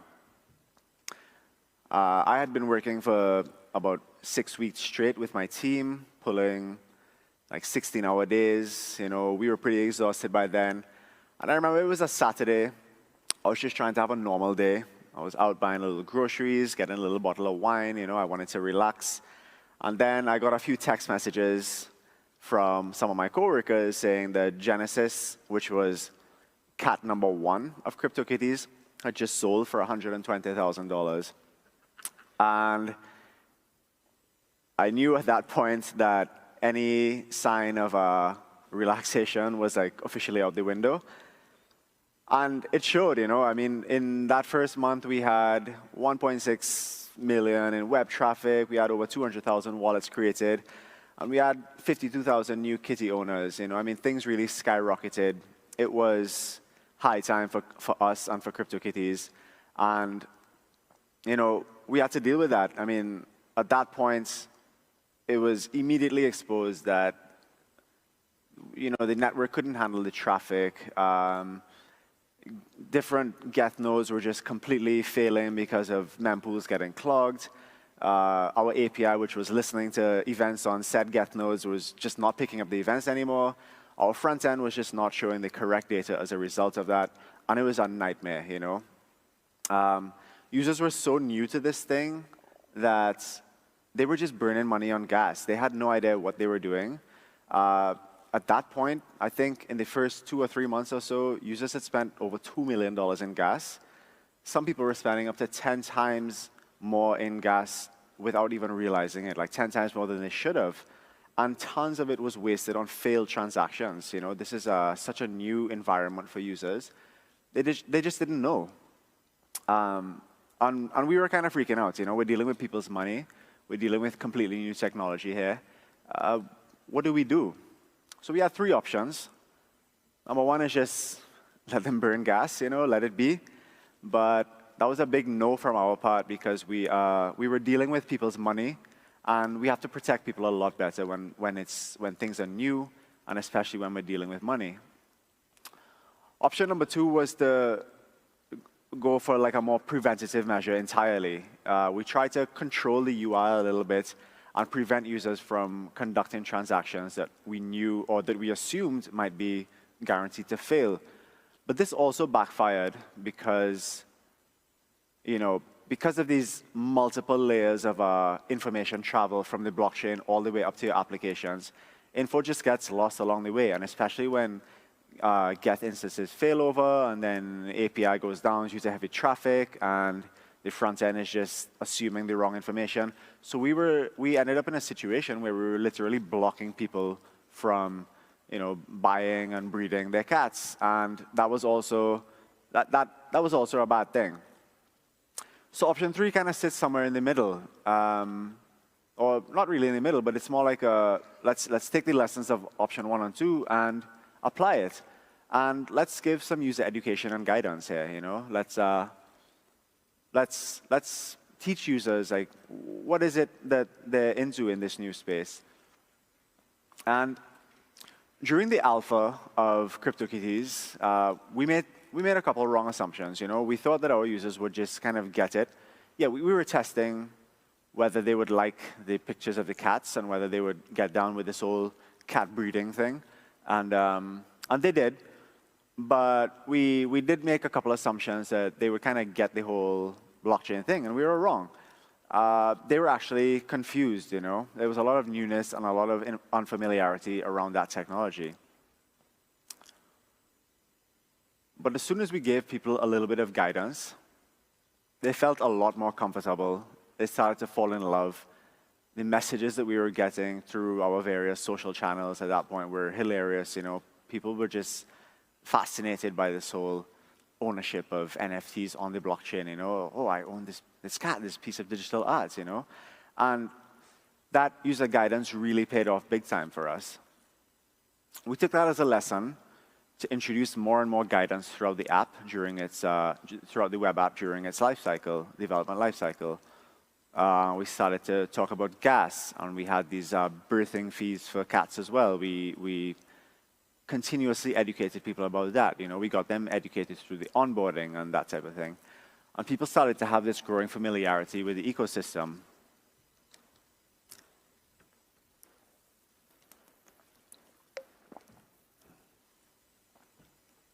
And one of the most important things for us that was missing early on was what was happening after I interact. What was happening after I transact? In a normal, typical like client-server application, you know, you do something, and you immediately have feedback. You know, if you are buying some kind of ebook online, you know, you immediately get this email with your PDF of your book. If you are buying something on Amazon, you know, you get this shipping receipts, and you have this comfort that it's going to be in the mail in a couple of days or so. But with blockchain and with buying NFTs on the web, you go out there, you do this transaction, you send it off to the mysterious blockchain, and then like that's it. You know, the everyday user is just like, oh, what the hell just happened? You know. So we started to introduce this thing about what happens after I transact. You know, we started to give them this activity feed where they say, listen, you have attempted to do something. You can go track it on Etherscan, and you can see the progress of it. And that gave a little bit of tangibility to the whole purchasing for users. And they felt a lot more comfortable. We followed that up with giving them emails about when the transactions were successful, and that gave them a second degree of comfort. So I'll conclude lesson 2 by saying users need guidance when they're in unknown territory. They need lots of guidance and education when they're uncomfortable. There's this concept that I like to refer to as the failure path. And in engineering and design, the failure path is the path that a user takes where they make continuously wrong steps. It could be things like entering an invalid email, followed by entering a weak password, following by clicking the wrong button. You know, if your users continuously take wrong steps, your UI and like the user experience could become pretty daunting and terrifying very quickly.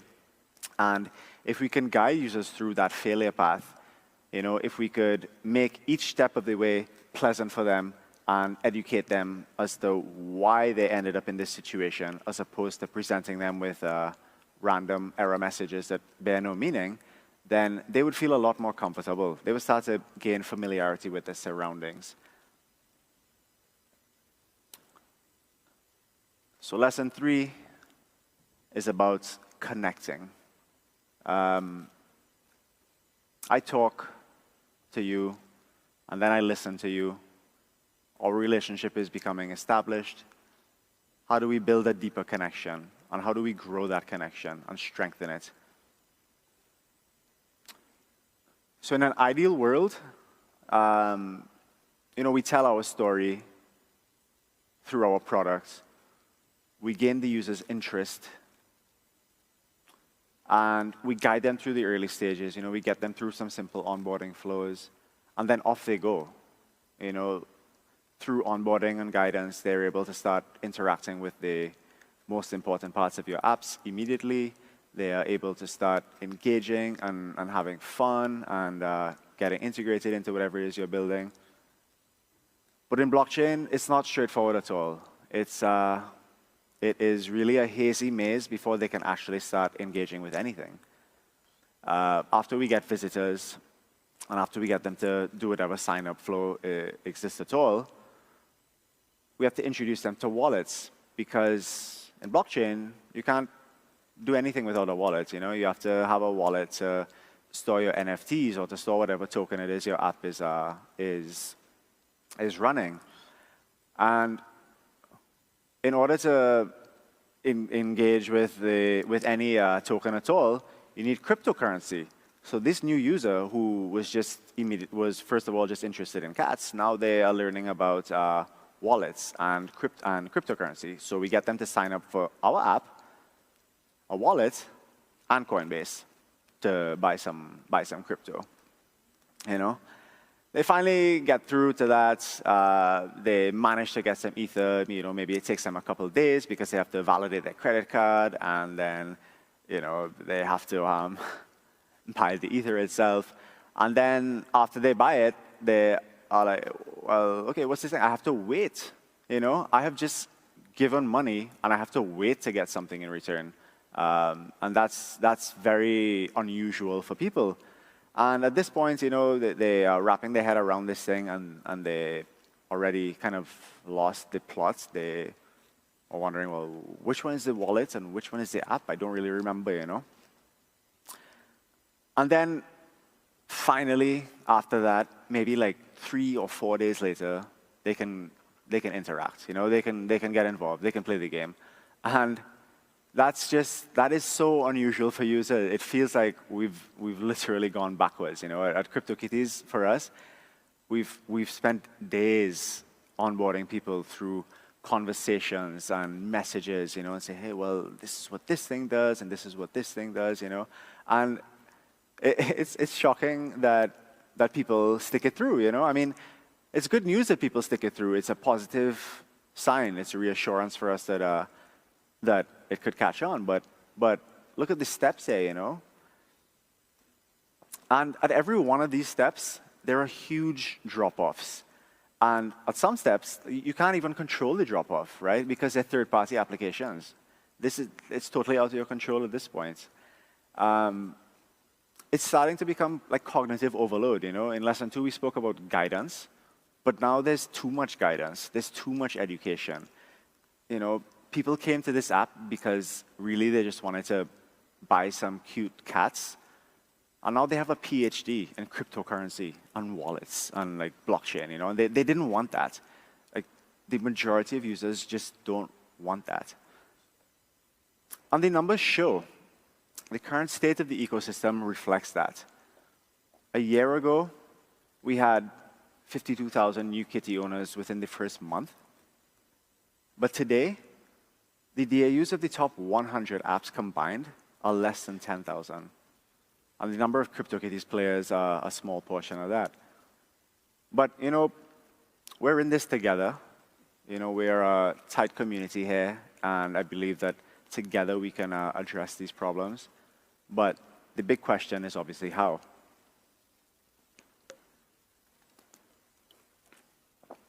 So has anybody here used a Game Boy? Woo! Very nice. So my experience with Game Boy in the 90s growing up was I got it.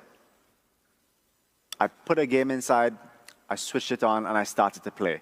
And it was a very kind of a natural feeling. I didn't have to go and read the Game Boy manual. I probably threw it out. I didn't have to go and read the game manual either. I threw that out as well. The technology, which was the Game Boy, if we want to map the Game Boy itself to the blockchain and the game itself to, say, like CryptoKitties, for example, both of these were very self-guided pieces of technology. And the relationship felt very natural. And I actually went down the rabbit hole before this presentation of looking at Game Boy commercials from the 90s. And there are some really, really weird ones that I encourage everybody to check out. But one thing that was a prominent theme was the messaging. Game Boy didn't try to sell me on what their CPU specs were or what their LCD screen specs were. Their messaging across the majority of their ads was simple. Was that you can have all the power of Nintendo right in the palm of your hands. And that was enough. That was all I needed as a user. I didn't care about the hardware. I just wanted to play. And with the games, it was the same as well. With Zelda, the messaging in one of these super weird commercials was, you travel through many worlds with endless characters and their eternal adventures. And it's lovely. It's simple. You put that game in, and you start playing, and you are guided through by the game itself. You're not banking on this insane, intense onboarding experiences.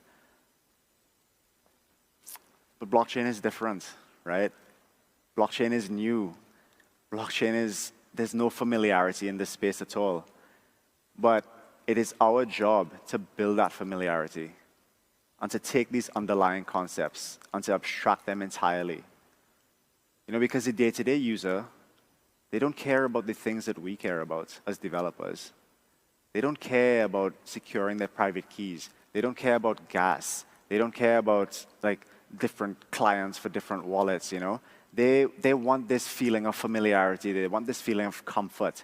And we need to start thinking like them and talking to them like humans. We need to speak their language through our products. And we're not doing that right now. You know, it's tough to do that right now because there's just so much cognitive overhead. So lesson 3 is really about making friends easy. And what I mean by that is make growing the connection that a user has with your product easy. Make strengthening that relationship easier. What we've seen at CryptoKitties is that blockchain and non-fungible tokens and crypto assets and digital art are a great way for users to self-express, to create, and to collaborate, and to grow this technology together. And we need to provide that, you know. If we want to appeal to the masses, if we want to grow the market together, we need to start giving these delightful experiences for users. We need to start making all of those abstractions for people. And we need to start getting them together and letting them engage with each other, you know, and experience joy through the apps that we build. And that needs to be our mission. Like, UX is everybody's problem. It is not just for the designer. It is not just for the product manager or the UX expert. It is all of our problems. We need to start thinking like that. So at CryptoKitties, you know, we have this bold statement, like, let's bring the next billion users to the blockchain. And it's wildly ambitious, you know. So my call here for you today is let's do something a bit more realistic for now. Let's take those metrics and 10x them. You know, let's get our users from 10,000 to 100,000 by next year. Let's take these steps together. Let's build the tools. Let's build the ecosystem that we need. Let's think about our users, you know. Think about the people outside of this conference. That's what's going to drive the technology forward. And at Dapper Labs, which is the parent company of CryptoKitties, that is what we're doing. We are building the ecosystem for the next wave of users. So I encourage you to check out Dapper, whatisdapper.xyz, for some more information about what we're doing and the tools that we're building and the ecosystem that we're creating to create these abstractions for people and to make onboarding to the blockchain much better. Thank you very much, everybody.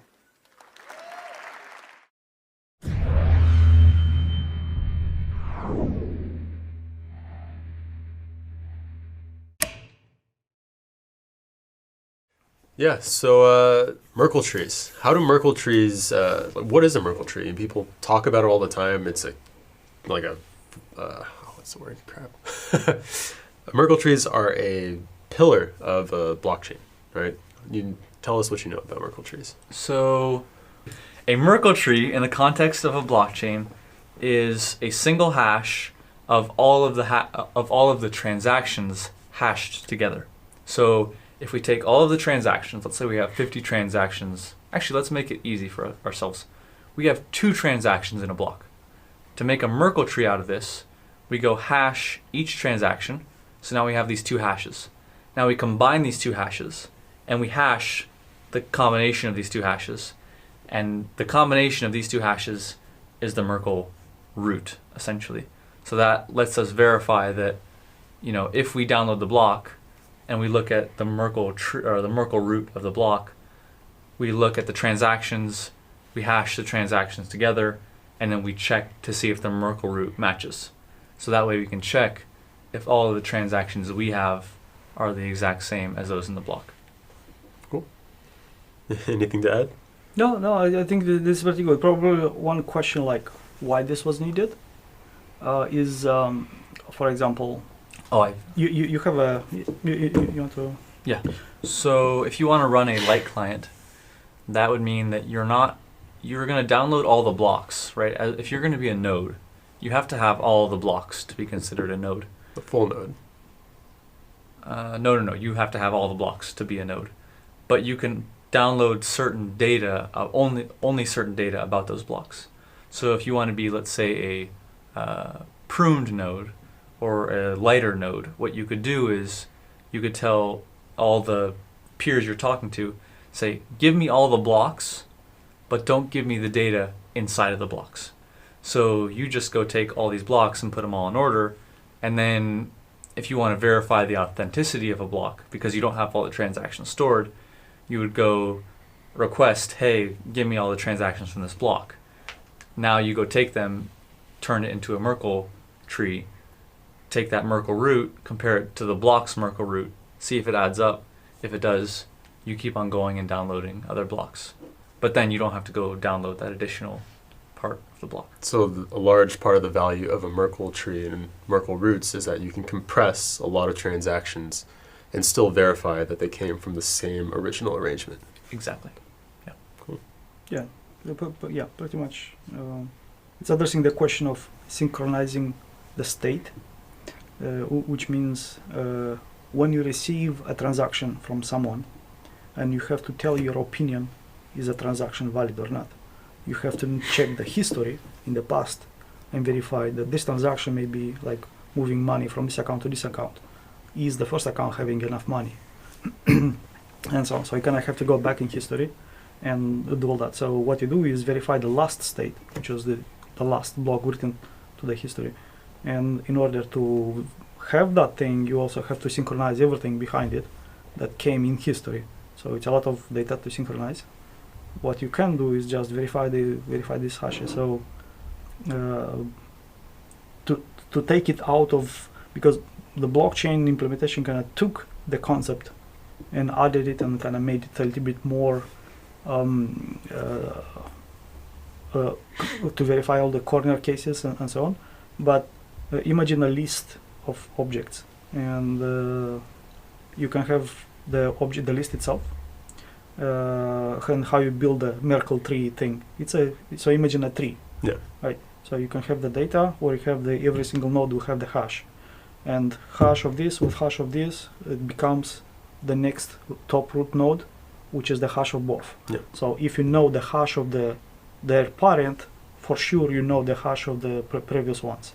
And then the parent with another parent, both they are hashed and getting put another. So that's how you kind of build a tree, a kind of pyramid. So what it comes down to is whoever is the last node on the top of the pyramid is the hash of everything else. Yeah. If you try to mess up with the data and change something somewhere at the bottom, when you rehash everything, the root hash will be different hash. Yeah. So that's how you detect that your data is actually incorrect or corrupted. That's where the Merkle tree basically, in a very concise manner, will tell you if you have the truth of the network or not. Yeah. So it's a tree. It's a tree of hashes of hashes of hashes. And when someone asks you, do you know what's going on in the network? Kind of. You check, yeah, I have the hash. Is everyone else telling the same hash? Yeah. Okay, you are good. If everyone else is telling different hash, you have incorrect data. Means someone tried to attack you, or someone tried to send a false transaction, or they're claiming money they don't have.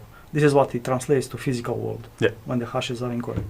So basically this is optimization to not store a lot of data, yeah, and not do a lot of CPU intensive operations to recalculate every single time. Because once you get a transaction, you are supposed to recalculate all the history to understand if you have the or not.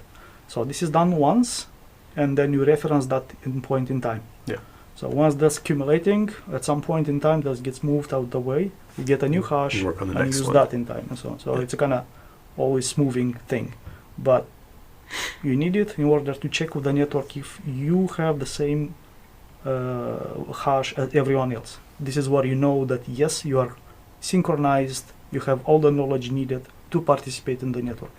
Yeah. Kind of. So it's all about verifying and the efficiency of the network. Yes, it's without optimization. That, yes. Without that optimization, then everyone's computer, everyone's node would be processing all of these things. Yeah. Yep. Cool.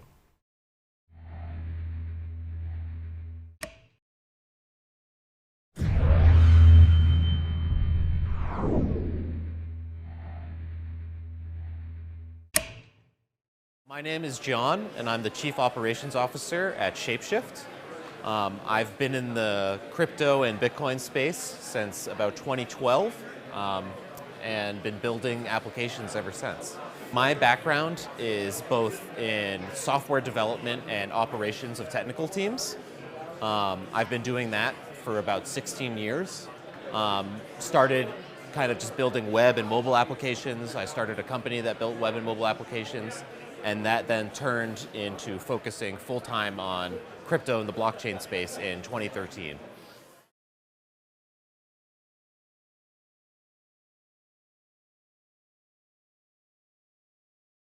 So I got involved in the blockchain industry after originally reading Satoshi's white paper back when it came out, actually in 2011. I immediately scoffed at it and said, oh wow, that won't work. Forgot about it for about a year or so. Then kind of started hearing more about Bitcoin in the news when one of the original rallies started. I think it went from like $1 to $30 in one of the original Bitcoin rallies. And that kind of caught my attention of like, oh, this is maybe something that I should pay more attention to. Maybe there's something more. And I started digging more into the technology, where I'd originally only given it a cursory glance. When I really dug more into the white paper, more into the technology around it, how the blockchain worked, I just kind of became fascinated and fell down the proverbial rabbit hole. And ever since, it's just kind of taken over my life in every aspect. For a while, I became the crazy Bitcoin guy at my company. Everyone just kind of didn't understand it, and I was constantly talking about it. And then eventually that company became a blockchain-based development and consulting company as more and more people started to understand what we were doing and what we were talking about, and the opportunity really presented itself. So ever since then, this has just been my life. It's hard for me to even remember a time before crypto at this point.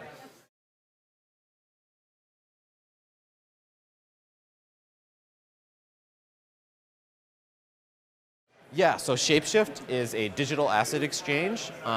We call it an instant digital asset exchange that started in 2014. And it was started with the idea of trying to make it really easy and a really simple to use UX to go from one type of crypto asset on one chain to another. So originally it was just a system to turn your Bitcoins into Litecoin. And basically all you did is we give you a Bitcoin address to send to, you give us the Litecoin address that you want to send to, and one gets sent and the other one pops out the other side. And we do this all without ever taking custody of any customer funds. And we thought this was a really important model to both build and demonstrate, because we wanted to show how using the technology, you could build things that you couldn't necessarily build before. A lot of centralized normal order book exchanges are really just rehashes of old technology using crypto. This was something honestly entirely different and new that you couldn't have done before. And that's kind of how we made our name, is this ability to just easily transfer from one asset to another. And ever since then, we've expanded to all sorts of assets. And at this point, we support like over 70 different assets that you can swap between through the platform. So there's all sorts of reasons someone might want to swap between different types of digital assets. I think the most basic one is just that people essentially speculate on the value of these things. So if you have Bitcoin and you want Ethereum because you think that Ethereum is going to rise in value faster than the Bitcoin, that's a very obvious reason that someone might do it. But some of it is just because it makes it easier for the blockchains to interoperate and to be able to use the applications on that blockchain. If you want to use an Ethereum smart contract and you only have Bitcoin, you need some way to easily get Ethereum so that you can actually use that Ethereum to spend gas, to use the contract, and everything related to that. So really, those are a couple of the use cases, but there's a number of them. The main thing is we wanted to make these things more interoperable, and our kind of philosophy is because all these assets are digital, there's no reason you shouldn't be able to very easily and relatively frictionlessly just go from one to the other. Unlike the kind of fiat on and off ramps where there's always going to be friction because it has to interact with the old banking system, our kind of idea was like, let's not even worry about that. Shapeshift doesn't deal in fiat at all. We just focus on let's make it easy to go between these different types of digital assets because we think that's the wave of the future and where everything is going. So here's a demo of the Shapeshift platform. We're going to show you a very simple way that the Shapeshift platform allows you to transfer from Ethereum to Bitcoin all in a single transaction. So here we've entered our Bitcoin address where we want the Bitcoin to be sent to, and we've entered Ethereum. There's things here that explain the current rate that we're offering, how much we can send, the minimum and the maximum, as well as the miner fee that you'll be paying to the network. So here we're going to go ahead and hit Start Transaction, and it's going to give us a QR code and an address to send our Ethereum to. So I'm going to use my mobile wallet here to scan the address, and then I'm going to send a amount of Ethereum. There it goes. So now Shapeshift has seen my Ethereum come in. It's now on pending confirmations. So it's waiting for a few Ethereum confirmations on the Ethereum network. And then as soon as that happened, it's going to send my Bitcoin to the address that I requested.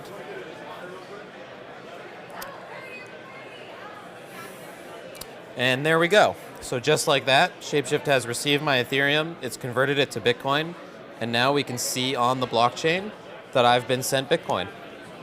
So at Shapeshift, we work with only 70 different types of digital assets. A number of those are Ethereum and Ethereum-based assets, but a number of them are not. You know, everything from Bitcoin, Litecoin, Dash, Monero, Zcash, EOS, everything else, you name it. If it's an interesting blockchain to consumers, then we're interested in offering on our service. And as a result, we interact with all those platforms, we interact with all that technology, and we interact with the various communities to help them kind of debug and build it too, because we end up seeing a lot of the issues of the software long before other people do generally, because of our systems and the sense of how we scale them.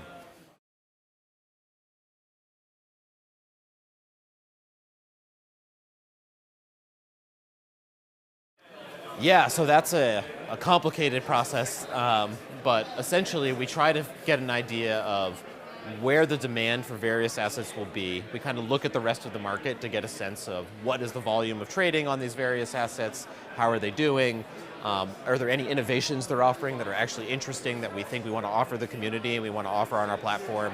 We get a sense of market sentiment, and then we kind of decide based off of that, here are the assets that we want to add. There's also a whole legal review process that they go in before we can add them to the platform. So there's a number of processes they go through and a various kind of what we call coin or token roadmap of which ones we're trying to add at what pace and how much effort it takes too. Like some coins and tokens are a lot easier technically to add. If like for example, ERC20 tokens are pretty standard at this point. We know when we get a new ERC20 token how to add that. But when you're adding a new blockchain like a Monero or an EOS or a Cardano or some of these newer things, they're very, very different and they take a good bit more of work. So we have to factor in our technical resources and how much time and effort that might take.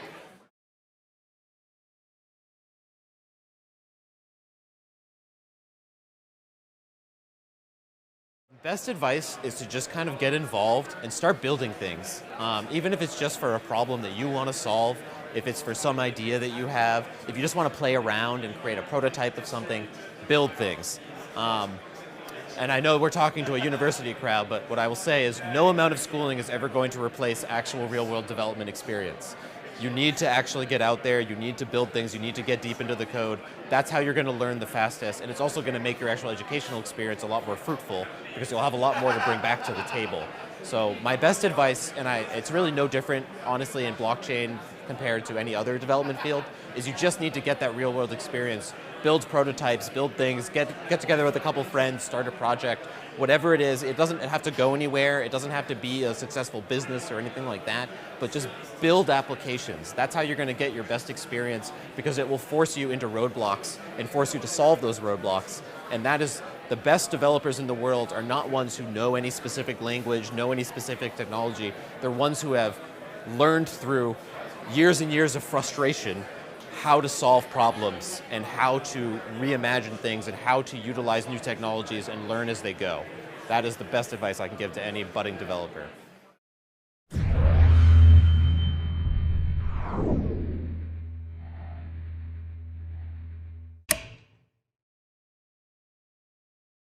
All right, so next topic, proof of work versus proof of stake, and obviously there are a ton of other consensus algorithms out there.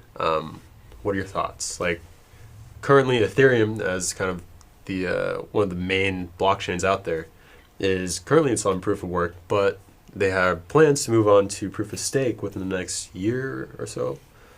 What do you think about that? So I'm very anti-proof of stake because I feel like it really proof of stake. So let's rewind here for a second. Let's talk about proof of work and proof of stake. Yep. Proof of work is you need a miner in order to solve a hash cache problem, in order to get a reward for breaking a block, right? You find a solution, you find this number, the nonce value, and then you go get your block reward. And that costs energy, that takes effort on the computer's part in order to reach that answer. Exactly. Hence proof of work. Hence proof of work, right? And it's a competitive field. So that means that, there's always new advancements coming along. There's always new mining boards, faster, cheaper, better, and that's always coming out. So what that does is it keeps competition alive. Mm-hmm. And that currently there's a lot of centralization in mining, but I believe that because it's a rat race essentially to get the fastest equipment, it keeps things competitive and makes it so that you have to keep on spending money on upgrading equipment to secure the network. Yeah. So you're always improving, and you always have to make sure you're ahead of the competition, and you always have to do work, more importantly, to make money.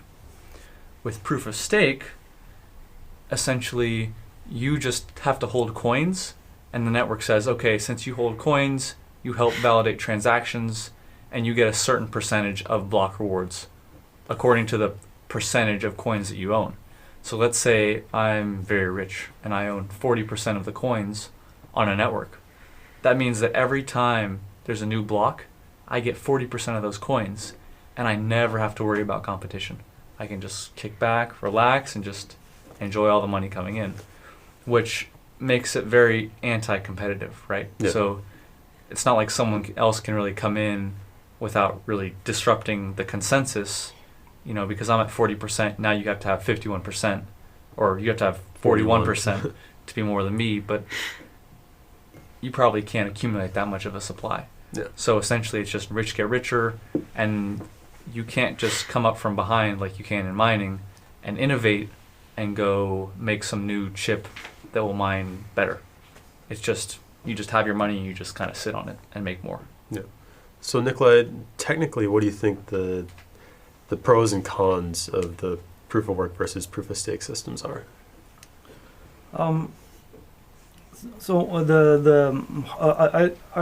think I have a little bit different perspective on the proof of stake, Mm-hmm. and I think Ethereum will already move to proof of stake. Otherwise, they will have the same requirements to do the work and the mining. So they were in the beginning proof of work, then they switched to proof of stake. That's how they got a little bit faster transactions.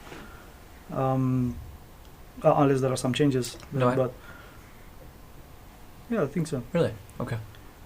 Otherwise, you would need like really good hardware to do the same pretty much. The only thing, the difference would be the smart contract. But conceptually, yes, that's kind of the thing, but depends where it's get applying the proof of stake, and depends what are the rules in the network. So the proof of stake, if you abuse it, yes, but if there is a reward or penalty system, then it gets a little bit more democratized and helps with the innovation, because you would get rewarded when you provide good services, and you get some kind of penalty to your stake when you do something bad, like you just profit, like you said. So the intent is to be able to provide some kind of services that you would get paid for. Mm-hmm. So your kind of tendency will be to get more stake, because you would get more, users who pay you. At the same time, you would maybe make them cheaper, which translates to cheaper transactions. Yeah. Reason number one why startups are kind of hesitant to go to on Ethereum, because transaction costs. If you want to build an IoT system on Ethereum, you're pretty much dead. That's why you have Stellar, or that's why you have IOTA, yeah. and so on. They address different business directions, but the reasoning behind transactions and so on. So depends, and that's one of the limitations for the proof of stake, and it was very subjective. Depends how you interpret. Are you able to actually correctly implement the rewarding and penalty system? That's why you would have other consensus algorithms. For example, at Dispatch we use DAPOS, where these kind of situations are getting tackled, and the intent is to provide cheaper, faster services, no transaction fees. So you would enable other innovation. Means the point is not to be able to profit right now, get the whatever percentage, because that's a very short-term gain. And hinders innovation, like yeah. you're saying. Yeah. So the point is to be able to make you see that if you don't hunt the short-term gain, but actually play with the community, you'll have even more gain in the long term, because you'll build opportunities, you'll build relationships, you'll build other businesses based on what you do, and others partner with you and so on. So it depends. Yes, proof of work is now kind of the stake. Proof of stake was an alternative, faster alternative to proof of work, requiring less energy consumption, and you don't have to always solve a challenge, whatever it is. In this case, that, or you can invent any other problem to be that requires computing. But the proof of stake, I see it as the first cornerstone to spawn other consensus algorithms that will make those obsolete in time, or extend them in a way that they'll be allowing more innovation, because everything it's about innovation and how to do more than what's possible in terms of technical limitations, in terms of business directions. Yeah. So what other consensus algorithms have you heard that other blockchains are attempting to work with? I've heard of proof of elapsed time. Yeah, there is depots. There is all sorts of combinations of letters, and they mean whatever. And the promise is to have faster transactions and low to no transaction fees. On the white paper, they look good. When you look in the GitHub repo, there's not much. There's not a lot of matching. So, but still, they're good in theory. Just someone needs to write down, which requires, money, funding, which again, that would be possible if you'd have a behaving community and kind of stimulating each other. Yeah. If someone's looking for short-term gains, gains, then that's the side effect, is that you're limiting everything else. The same kind of misbehaving is happening in proof of work. That's why you have all these mining pools, people buying like huge, clusters of data servers. Yeah, China owns what, 20 to 40% of like the overall mining happening in Ethereum. How is that helping with the innovation right now? Yes, it was good white paper in the beginning, Satoshi. It was good, started the whole industry. Yeah. What is it now? The only thing is about the currency. Is it innovating anywhere else? Can it go to space with that? Not really, because it's all just mining and getting that and speculating on the price. Maybe affecting some countries' economy, the classical fiat. But where is that pushing in terms of technical innovation, in terms of just technology innovation and business-wise? How is that addressing the questions about financial regulations? It's not. So intermediate the step was proof of stake. It had limitations. Then it did kind of explode into a bunch of things. Everyone wanted to address how they saw the problem can be solved otherwise. And that's why you have so many. They still need time to be proven. So we'll see in about a year or two. I will not try not to be so at Dispatch, I think we have a good solution for it, which will try to solve a lot of problematics related to the proof of stake. Yeah. And that is yet kind of to be put in practice. Yeah. So, I mean, we really are at this point where there's, for the next year or two, up to like 5 years, we're really going to see which of these ideas, which of these white papers are actually going to translate into real solutions that are actually going to solve the main issues. And by now, all these concepts of proof of work, proof of stake, they're more of a general concept of how the original algorithm was. Because right now you would have like deviations or extensions to the original proof of stake to address, because everyone knows their weakness. They know how to fork it, they know how to attack it and fake all sorts of things. So once you have an extension of it, it's not the original proof of stake anymore. It's just another one. With a different acronym. It's based on the original concept, added a bunch of extensions to make it kind of more secure to the classical attacks that you would know. But then it's not the original proof of stake anymore. So it means it's changing the behavior of the network, of the people. It changes the economics in it, and it's actually kind of pushing you to do more good than looking to for like a million here, a million there. Yes, that will happen, but slowly it's getting contained and kind of isolated and kicked out of the as a side effect. Yeah. And it's important to remember that this is all a big experiment, right? Oh, sure. Yeah, that's the best way to put it. Yeah, I in think. 2014, I remember there were all these new coins that came out that they advertised were proof of work until block X. So you would mine it, you'd mine a ton of the supply, so it would kind of create an equal distribution. And then once we equally distributed the currency, now we switched to proof of stake, so we don't have just a few people who are super rich holding a lot of the supply and really gaining from this system and not really giving back at all. Or not That's helping another out. policy to make. Means you define the rules in a way that once, yes, you got all this stake. Now, yes, you can do damage, but at the same time, this will be kind of a double-edged sword. Once you start doing that, your stake goes down, and correspondingly, you are going to lose. So the interest is to actually get more stake in order to ensure stability and gain a little bit more. Yeah. So you want it or not, you become one of the pillars of the platform. So that's also one of the kind of policies kind of baked into what this patch is doing.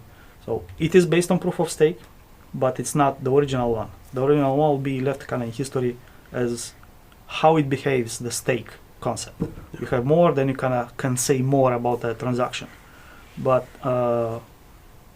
with latest like developments, all these security and psychological issues are getting patched up with technical innovations, and they're not the original one. They still keep the concept of it, but they have a lot of bulletproof built into them. Yeah. Yeah. Cool.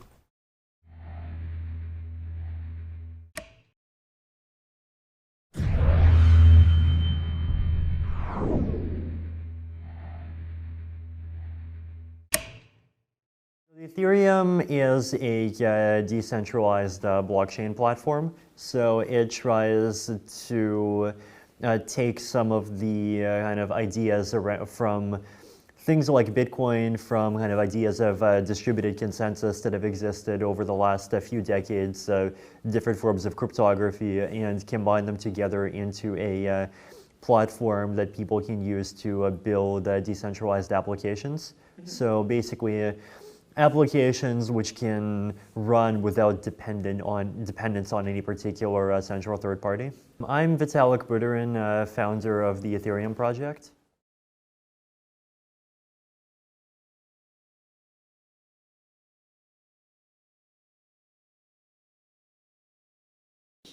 I started programming very early, like really properly programming around when I was 10. Like before that, for kind of years, I would just do stuff in Excel, but then I started programming games that I would play myself in C++.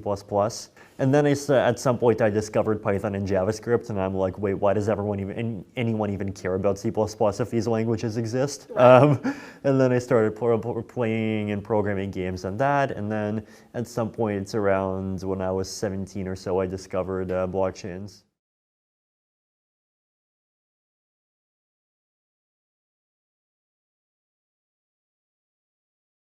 I love the syntax. I mean, it feels very kind of nice and pretty. I mean, it has a lot of features that just make stuff easy that like really should be easy. Like support for big numbers, support for like array literals, just being able to make arrays and make mappings and dictionaries and so forth. Like programs that just look nice and clean and take 10 lines in Python just seem to always be 3 times harder in like things like C++. And then in JavaScript, like it's like not having big numbers and then just like mixing up numbers and strings makes it just very easy to have bugs everywhere. I mean, I do wish Python had some more strong typing, but like otherwise even still, it seems like a nice middle ground.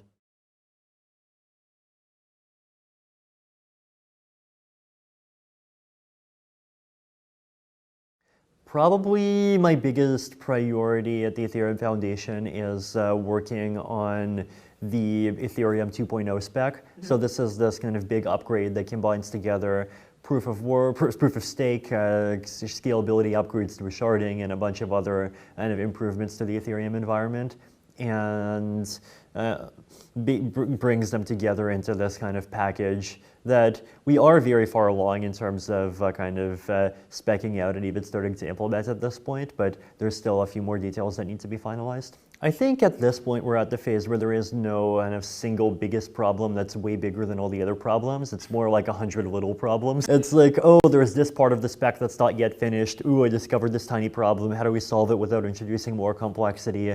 How do we take away more complexity? How do we do this? And then how do we make the Plasma spec better? How do we do that without making it overly complex? Just a bunch of these small issues that keep on cropping up, because sometimes you're in the mode where you know what they're of a solution and you just need to kind of write it out and implement it. And some of the time you're just thinking about all of the problems and trying to see if there's even any one of them that you can come up with a good idea for.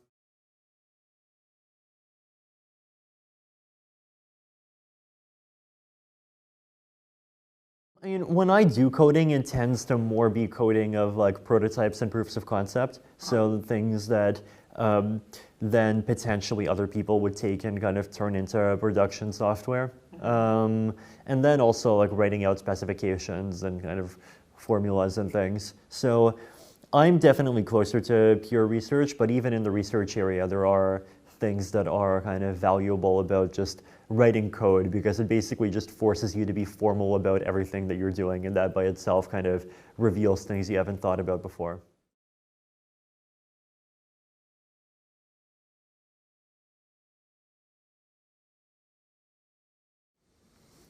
I think that there's definitely different value that different kinds of protocols are providing, and it would be good to just kind of see the different protocols discovering what their niches are, and just trying to see if they both kind of provide value to the ecosystem by experimenting and trying out different approaches, but also by maybe we'll find moments where we see oh, this protocol makes a lot of sense in this context. Oh, this protocol makes a lot of sense in this particular context. I definitely think that environments that make it easy to build and deploy applications are useful, though at the same time there is obviously this kind of nagging concern of centralization, especially if half the entire ecosystem starts depending on a particular platform.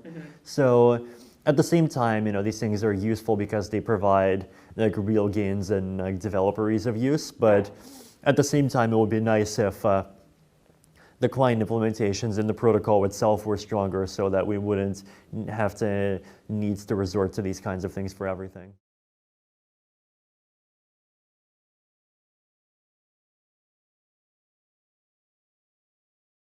So first of all, okay, I personally really hate how the word DAG has just been overhyped. So first of all, right, a blockchain is a kind of DAG. The Ethereum 1.0 chain is a kind of DAG because of how uncle inclusion works. The Ethereum 2.0 chain will be even more of a DAG because of how you have the shard chains, and they keep on constantly cross-linking with each other, and then even within each one of the chains, every block has many attestations that then get included into the next block. So, those are things that we are totally adopting. At the same time, it does seem like there's room for more kind of innovation on the data structure side, but at the same time, it does seem like we are kind of getting closer and closer to understanding, what the optimal structures are. And a lot of the kind of possibilities for big improvements are things that I think have already been incorporated into a lot of the Ethereum consensus algorithms.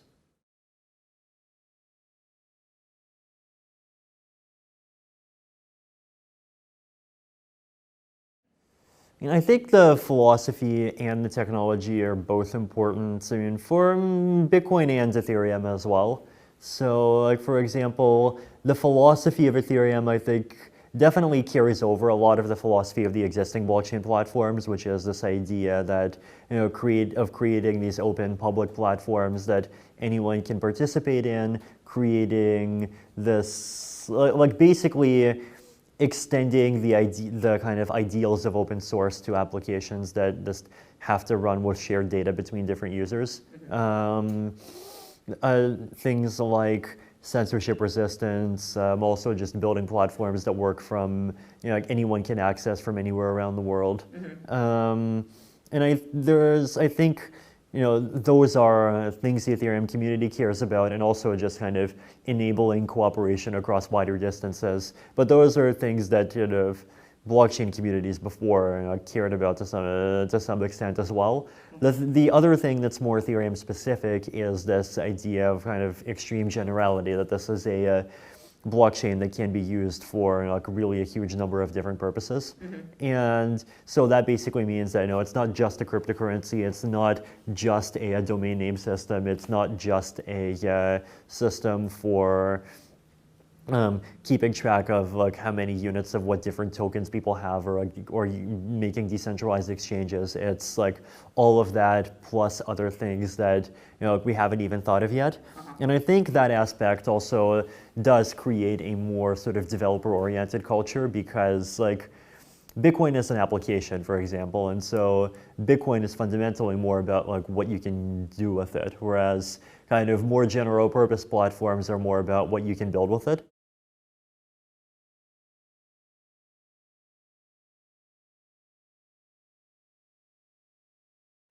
I would say if you're just entering the blockchain industry, and first of all, it's important to just get a good idea of like what the status quo is in terms of what people are working on, what things are possible at layer 1, what things are possible at layer 2, what things are possible from the point of view of applications, like where research is going. Part of the question also depends on like what you see your personal specialty being. So like, are you a mathematician or a cryptographer? Are you a kind of low-level developer? Are you someone who's kind of interested in working on things directly related to empowering people in Uganda? Are you are you interested in like solving user experience problems for like millions of regular people? And there's space in the community for people of all types. But depending on that, you might have a kind of different focuses on like whether you want to end up learning kind of the finer grained details of how a ZK Stark works versus the trying to understand more from a kind of economic and business standpoints, like what things the blockchains enable that were not possible without it. And if you're doing that, then like it's important to try to kind of get your own good understanding of that, so you can try to figure out what kind of a blockchain application makes more sense, more from first principles.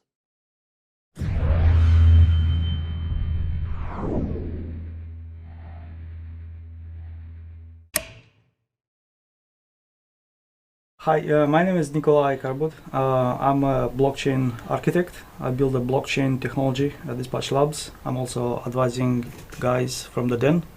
And I'm a software engineer of lots of years experience. Hi, my name is Chris Gaines. I'm a co-founder and the head of marketing and content creation at the Den. I am Elliot Friedman, and I am the director of blockchain program here at the Den. Cool. So let's hop right into it. So the first question that I kind of wanted to cover with you guys is, we're all very familiar with Satoshi's white paper, and how blockchain technology has really kind of come into its own over the past few years or even earlier. So I really let's talk about why has this happened? Why has blockchain become such an interesting thing, and why are cryptocurrencies and all these new applications, why are they just now exploding? What is driving this to really become something that everyone's excited about? Yeah. Well, I think large industries, automotive, manufacturing, IoT companies, data companies are starting to see the value in blockchain. So they're starting to see there's actually real world use cases for this. It's not just, an internet currency that just some kids use and it's just kind of on the fringes. It's now becoming a lot more mainstream and accepted. Cool. Yeah. Well, the technology itself is kind of, it's not new. Meaning it was in the past kind of worked on. There was computer science behind it, and mathematics and algorithms and so on. Just kind of got traction right now for many reasons. One of them is the mainstream adoption, and then gets into the buzzwords. Then it gets into people getting curious and start to talk about it and so on. So the cryptocurrency concept is also not new. It got propagated a lot farther than before because of the Satoshi white paper. Yeah. Satoshi being she, he, a group of people. Them. Them. It. So many people say it's a she. You can even see like T-shirts and stuff. It's funny. Just it can be anyone. And what do you think about? I've always heard people talking about the fact that the Bitcoin white paper came out very shortly after the economic crash around like late 2000s, right? Yeah. You think that that played into the whole situation? Of course, and Yeah. I think Satoshi, whoever they were, or single person, they strategically planned the release. So after, we see, this whole financial system collapses because these mortgages that really are bad mortgages that are being sold and packaged up, they crash the economy. Now, Satoshi comes out and says, we don't have to trust these central systems. We can just trust each other on this network. And so it was kind of like a big rebellion against the banks and against like the status quo. Yeah. Yeah. So it sounds like, at least from what we can gather, this whole movement is kind of based on dealing with financial troubles, at least initially, that people as a whole were not able to solve for the longest amount of time. I think that makes sense. Well, there can be, at least by this point, we can make many speculations. You'll never find out why. Yes, it has coincidence, like in time when it was triggered. Most probably because it kind of people got into it because of that problem. Mhm. Not necessarily it was the reason being it. Just thinking, so banks are in trouble, or Yeah. the financials are not looking good. So what is an alternative solution? This is where a focus kind of was shifted. Let's look into decentralized solutions than centralized. Because in centralized, you have a chain reaction. If there is a bad or weak link, then everything crashes. Mhm. So probably this was one of the helping mechanisms to kind of propulsate the decentralized solutions forward. And Bitcoin kind of was on the spot. Yeah. So I think also with all of the inflation today that we see in fiat currencies, right? So your dollars depreciate by 1 to 2% every Yeah. year Mhm. because more money is printed. With Bitcoin, more coins are mined every year, but there's a finite supply. So at a certain point, we reach the 21 million hard cap, Mhm. and no more Bitcoins will ever be mined. Yeah. And so it's a scarcity built in, which means it's deflationary, so that over time, the expected value It's going to goes rise. up over time. Exactly. Yeah. So focus on innovation and solving problems that people have been dealing with for a long time. So what do you guys think the biggest challenge that blockchain is currently facing? What's holding it back? What is preventing it from really being as effective as it can be? So I think that a big problem people have with blockchain and specifically cryptocurrencies is that if you're holding money, you have to hold these private keys securely, right? And so if your system gets hacked and people somehow get your private keys, your money is gone forever. So there's no good custody solutions for people with small amounts of money.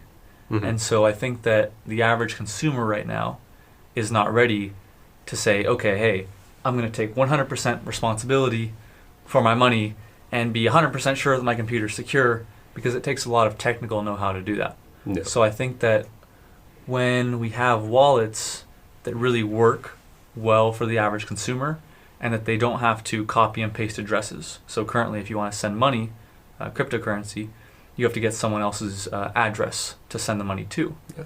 And that's a long, cumbersome string of letters and digits. And so it's easy to go miss a digit. And so you miss a digit and your money is sent to the wrong person and it will never be recovered. So once we kind of solve the custody problem and the address problem, I think it will get a lot easier for the average person, and it'll be more like PayPal when Yeah. you use it, right? You just enter in their email and you just send it right over to them. Well, this is addressing, I guess, the question of user experience, but because under the light came other blockchain technologies, and recently there are a lot of them, and they all have problems, and there's a ton of problems with them. User experience is one of them. Yes, you can solve this by using some kind of aliasing mechanism Yep. to enhance the user experience, but there is a lot of technical problems, there is a lot of business problems, and there's a lot of questions about sustainability and integration with the authorities, means playing by the rules. I'll not go into ICOs and the whole thing. Yeah. So if we talk about technical problems, then it's about scalability, speed of transaction, and how to not have forks and all sorts of attacks. If we talk like business, pretty much by now a lot of small to medium businesses already kind of figured out how they can use the cryptocurrency to fund themselves and kind of make good income. But this ties into the next problem: how to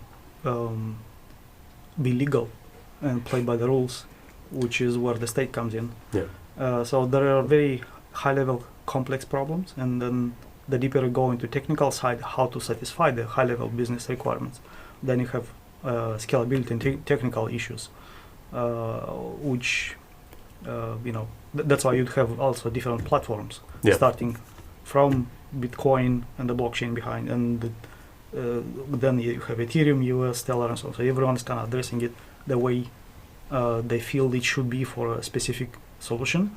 So there is a whole range of problems from different angles. So far, because the industry is kind of new, it's moving at very high speed. Yeah.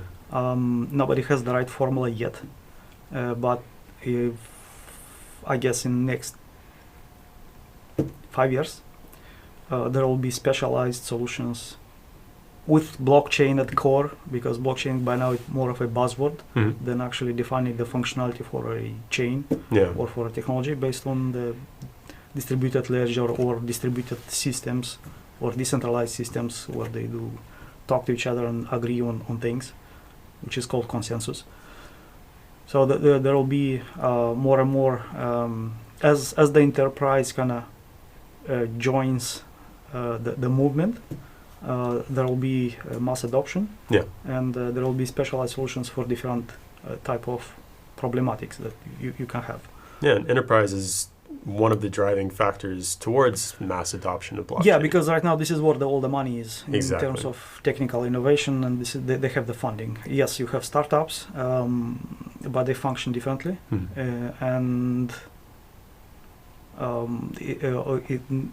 they can bring a very disruptive, innovative idea, but in order to be used at state level, country level, or in like between countries, it has to become something big. So by then it's not a startup anymore.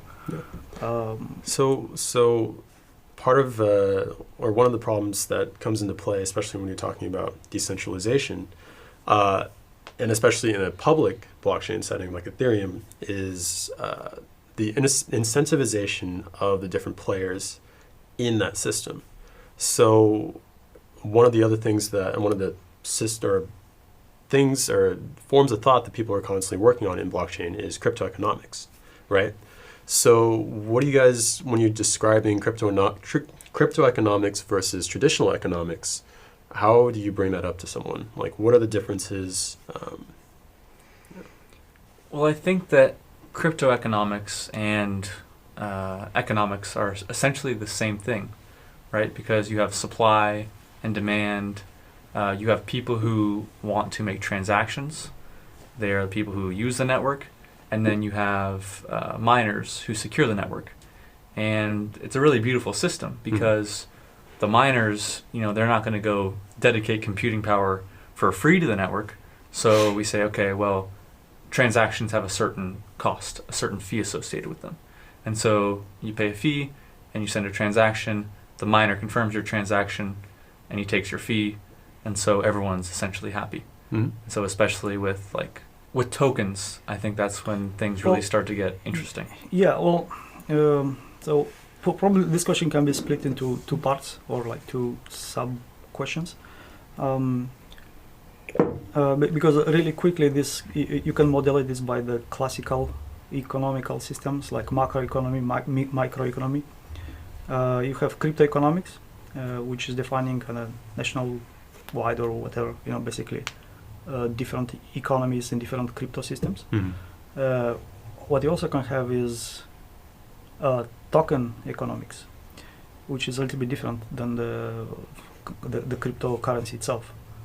And this token economy was kind of introduced the concept by the Ethereum, where you can build your own tokens, and it will be easier to explain them as utility tokens than securities, because that's getting kind of regulations, a hybrid type of currency, where you play in both worlds, you get regulated at the same time. You have to be big, but you can't, and so if you talk about token economics, depends how you use them, and it's up to you kind of define the model, the economical model behind it, in order for the company who builds this to be profitable, and at the same time adoption by the user, so they can keep being interested to sell, buy the currency, to visit the token, and so on. A good word for it, and often it's being used, is called gamifying the token. You kind of have some mechanics. But this token economy can be applied in both at the cryptocurrency level, because when you build a company or you start the cryptocurrency, you need to know how much to give out to investors, how much to put out for the people to buy, what will be the pricing, how to balance everything out in order to not someone take over. For example, might be someone buying too much and they have the control and they define the rules, and then kills your miners, and basically you lost the game. The same goes for the other tokens. So it's a very interesting and can be a very long discussion, because the moment you bring regulations into it, we need a couple of days just for that. But that's the concept of it, how to define an economy. This is the beautiful part of it, and why it became so quickly so popular. Because people basically are able to modulate their own economies without actually being a country having their own printing their own currency. Yes. So this puts a lot of power and a lot of creativity and potential to create jobs, potential to create a completely new ecosystem that you would not be able to create based on the fiat money. Because they are very conservative and the speed of moving is very low. Means it's very slow, so by that the dynamics are very slow moving. So the disruptive comes that it's digital, and you are the person or the company is behind the currency, is in charge to define how it's going to function.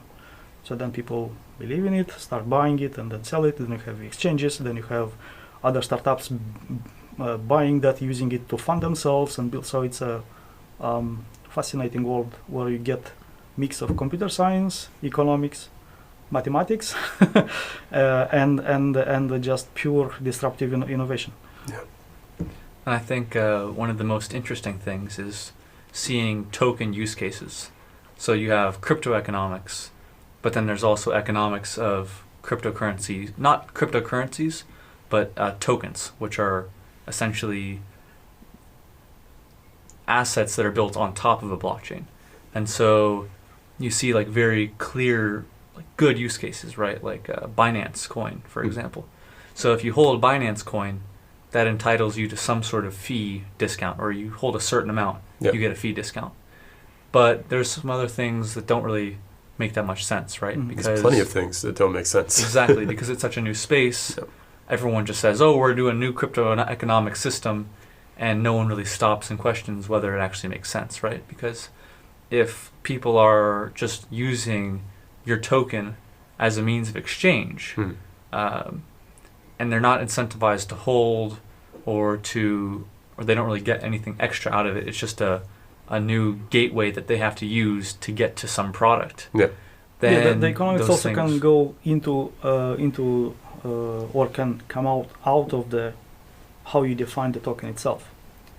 Is it let's say immutable? Means like CryptoKittens, you have one, and you can't split it. It's just one. Yeah. So the value for that token goes out.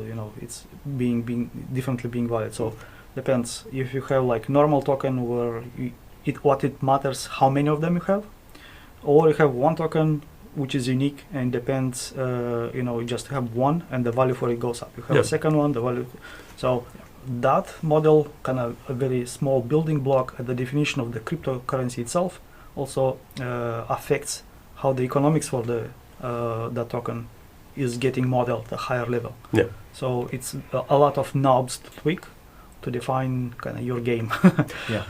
Yeah, you're essentially able to create a new economy out of your mind, out of your thought process, out of your specific use case and the customers, the people that you're going to be interacting with. So, that's one of the biggest values of crypto economics and applying things to blockchain that people are still trying to figure out. And which is why there's so many exciting new ideas, some that are failing, some that might actually have a great chance to succeed and really positively impact a lot of people in the future. So, Yep.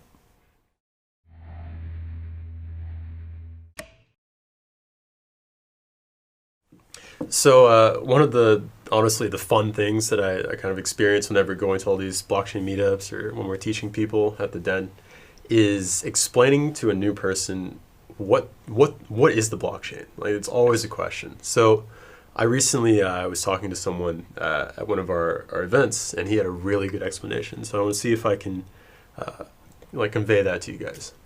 So the way he describes it is, let's say you and a friend want to basically transact money. Like, he owes you for some pho that you had the day before. It's $10. Each of you have a ledger, basically a piece of paper where you have the current balance of your wallet written down. And so in this particular case, and let's put both people in a stadium that's surrounded by 360 degrees by seats. This first example, no one's in the seats, it's just you and a friend. I basically can say, all right, I'm sending you $10. I put that on my ledger, and you write on yours that I received $10, so technically I should subtract $10 from my wallet, and you should add $10. But there's no way outside of us looking at each other's wallets to really tell what actually happened, especially if it's just being kept track on paper, right?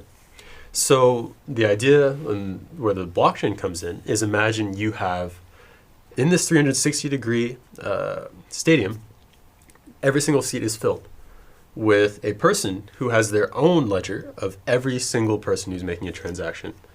And they're keeping track of everything that they see happen in the central stage. So now, if I start out with $10 in my wallet, you start out with 0, and I send $10 from mine to someone else's, and every other person in the stadium is watching this transaction, and they're writing down exactly what they see, then we're starting to understand how the blockchain works. Essentially, you're distributing the ledger. So, and every single one of these people is incentivized in order to say what they actually see, based on the fact that they would get paid a small amount. Okay, I'm losing it. That's actually a really good explanation of blockchain. I would say we can even make it simpler. So a blockchain to me is just an immutable data structure that is append only. So what that means is immutable. You can never go back and tamper with previous contents of the ledger. And so append only means you can only add data on as you go. So you can never go backwards in time and change what happened in the past. But you can always, in the moment right now, you can always add something into the chain. So essentially blockchain is just a way to store data in a tamper-proof manner, and you can use it for, business, for supply chain, for cryptocurrencies. There's many different use cases, but the value comes from it's essentially an immutable database. So a normal database, it's really easy to go in and change previous values and be able to, totally delete any past history. With the blockchain, the history is all there and cannot be deleted, and that's the value proposition. Solid. Yeah, no, I think you brought up a good explanation, and same as Elliot. Probably the right explanation depends who you talk to. If it's someone who is just getting into the blockchain understanding, then you probably need a more like daily life example. If you talk to a technical person that has some knowledge about transactional databases, then it will be a little bit different example. For transactional databases, let's say it's pretty much the same because you have transactions. Databases usually is somewhere in the private, and in order to know anything that happened, you have to know that central access point in order to read and see that happened. Mm-hmm. Here is everything public, so everyone can see it. So that's kind of the difference. Unless you move the blockchain into a private data center, so then you can't read anything. So you still have to go to a central point in order to read the state of the transaction here and here. So be it any SQL server or any transactional databases, and here you'll need the access to a central point to read it. So from this point, they kind of are at the same time, at the same thing. It's just technologically they're implemented differently. Here maybe it's more homogeneous way to access data. In the transactional, you have many vendors: Oracle, SQL Server, MySQL, and Postgre, and whatever you want. And they're very specific, and they have their own ways how to do the sharding for the data. Here it's more ready for innovation than here locked into a vendor and never do anything. Yeah. And then you have different, then security goes crazy. So that will be an explanation for technical people. For who goes into being able to understand what this ledger is, because once you start putting out there this terminology and words, you have to explain them, because you are not sure if they know what is a ledger, what is a transaction, what is. So it's more of a public space where people can see what you write, as long as that public space, and once you write, you cannot delete it. It's there. Even someone wants to delete the traces, he can't. He can do it on his PC, but that doesn't matter because there is a couple million more PCs keeping the copy of the data, so it can still be queried. So, but it's important to note that not all blockchains are decentralized. So you're talking about decentralized. So this is where I'm going. As long as this is public and it's in public site, you can. If you move it to a private chain or a private data center, then it's not. But we can leave all this, because usually that happens for a business reason or for any kind of sensitive requirements. So as long as it's in public site, you can read and see what happened, and everyone can confirm that yes, this happened. So it's a place where you can write stuff and you can confirm that they happened. Is there an analogy of other databases or ledgers? Maybe ledger is more known as a terminology for people from the financial or who do all sorts of bookkeeping.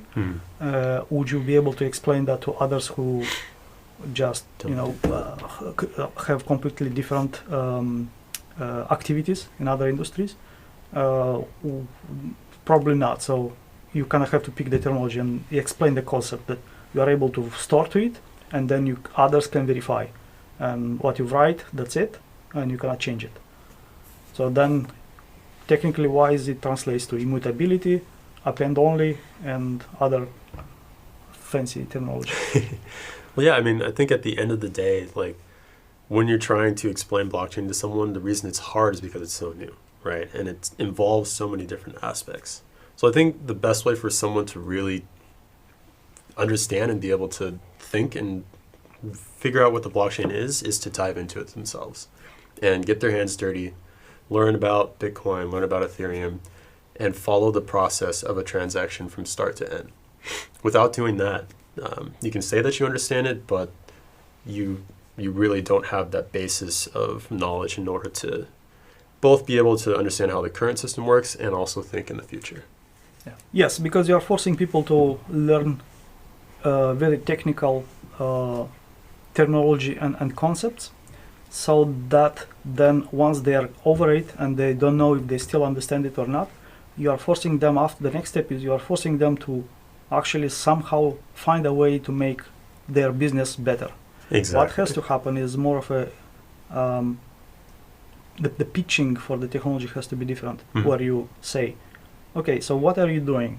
He will say, I'm running a franchise, I'm selling Starbucks coffee. So the pitching should be, okay, let me show you how you can make more money based on the blockchain. And his understanding will be through the perspective of increasing his income by using public ledgers. And the understanding of this low-level technical technology will be a lot easier, because he knows how to translate this to what he's used to. To his use case, yeah. to his business case. Yeah. That's pretty much it, I think.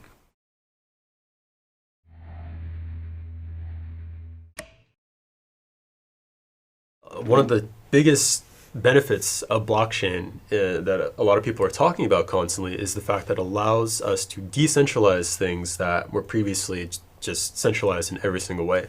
But I'm curious to hear how you guys describe the differences between centralization and decentralization, and what are the pros and cons, what's important when you're decentralizing like a software-based system?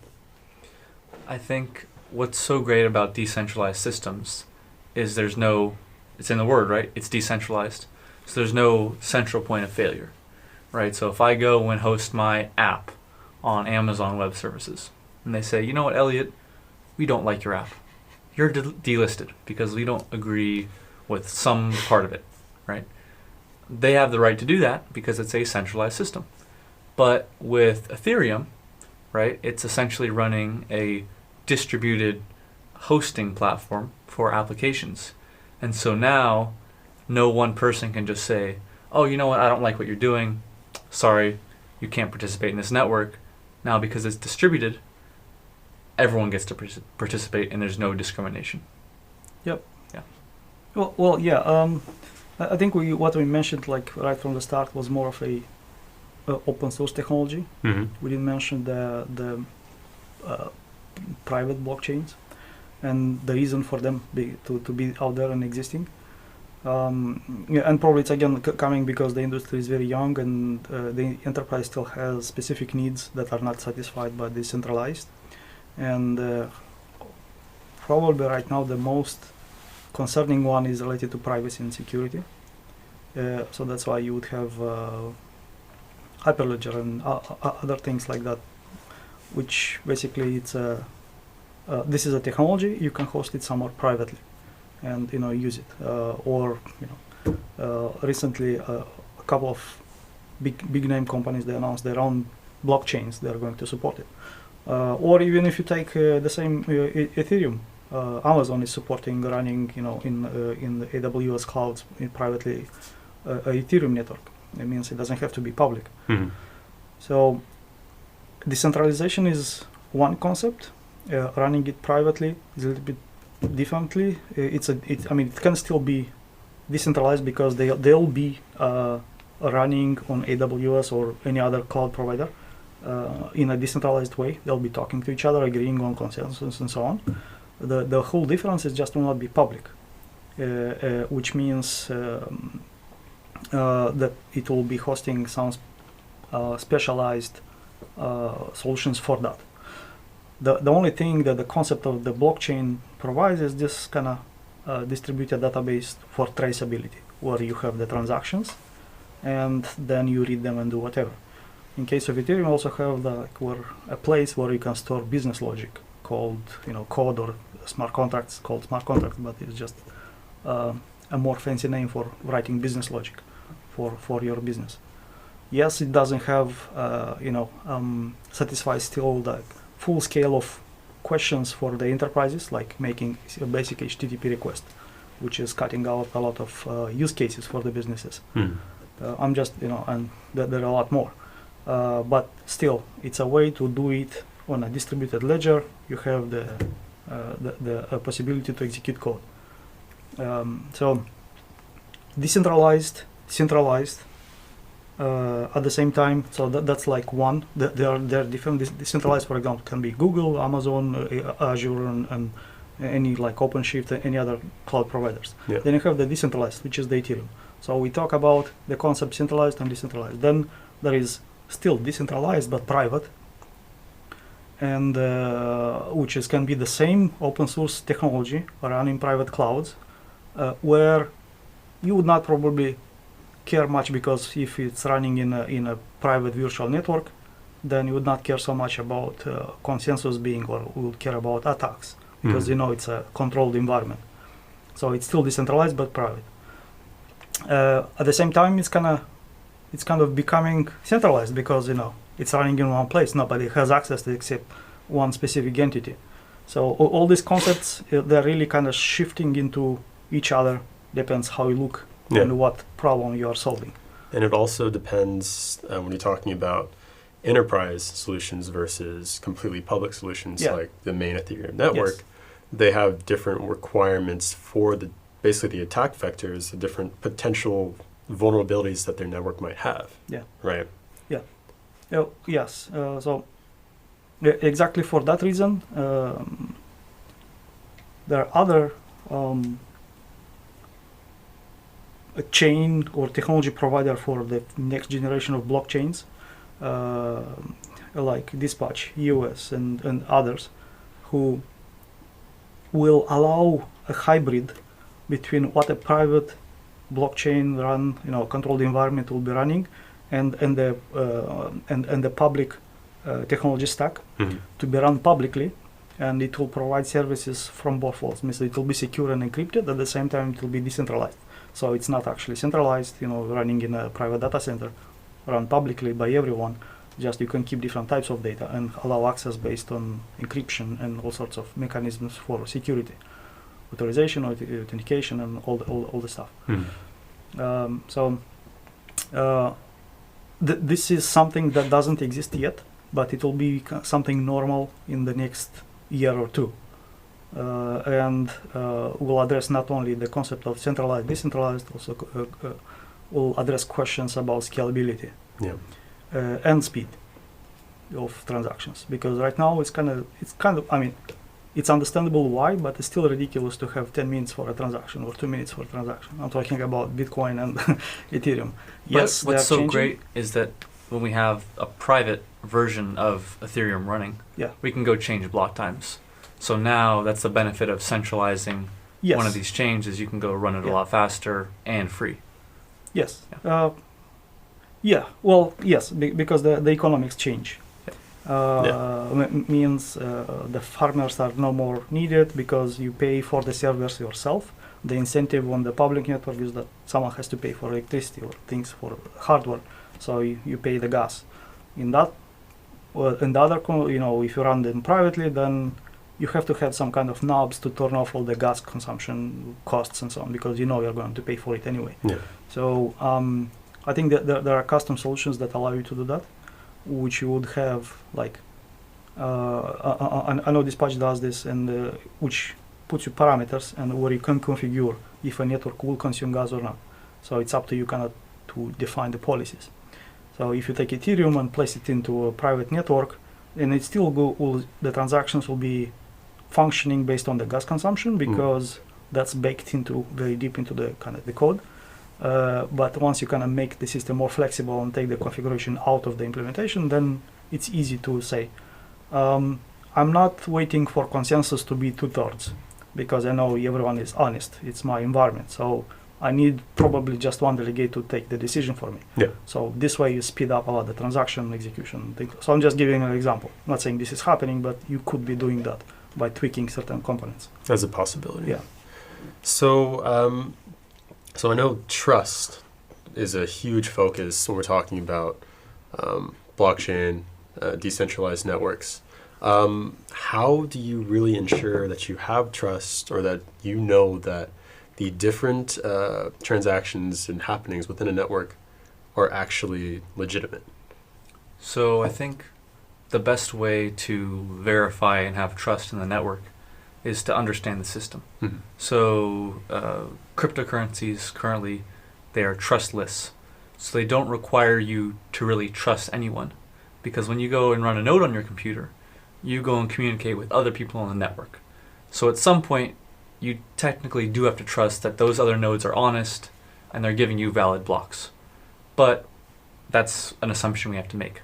Then you go download the blockchain and you can go verify the balance of your account by going back and seeing all the spent money and tracking that spent money forward to your address. So what's great is, you don't have to just rely on Visa to say, I have $500 in my account. You can go back and look through essentially what would be Visa's database, if you want to look at it like that, and go and see where all the transactions came from that led to that $500 in balance in your account. And in the case of a public blockchain, you can see all of the other addresses that are participating in that blockchain. And so that's one of the issues, I would say, with some public blockchains is that all the data is visible, right? So with Bitcoin, people say, oh, it's anonymous.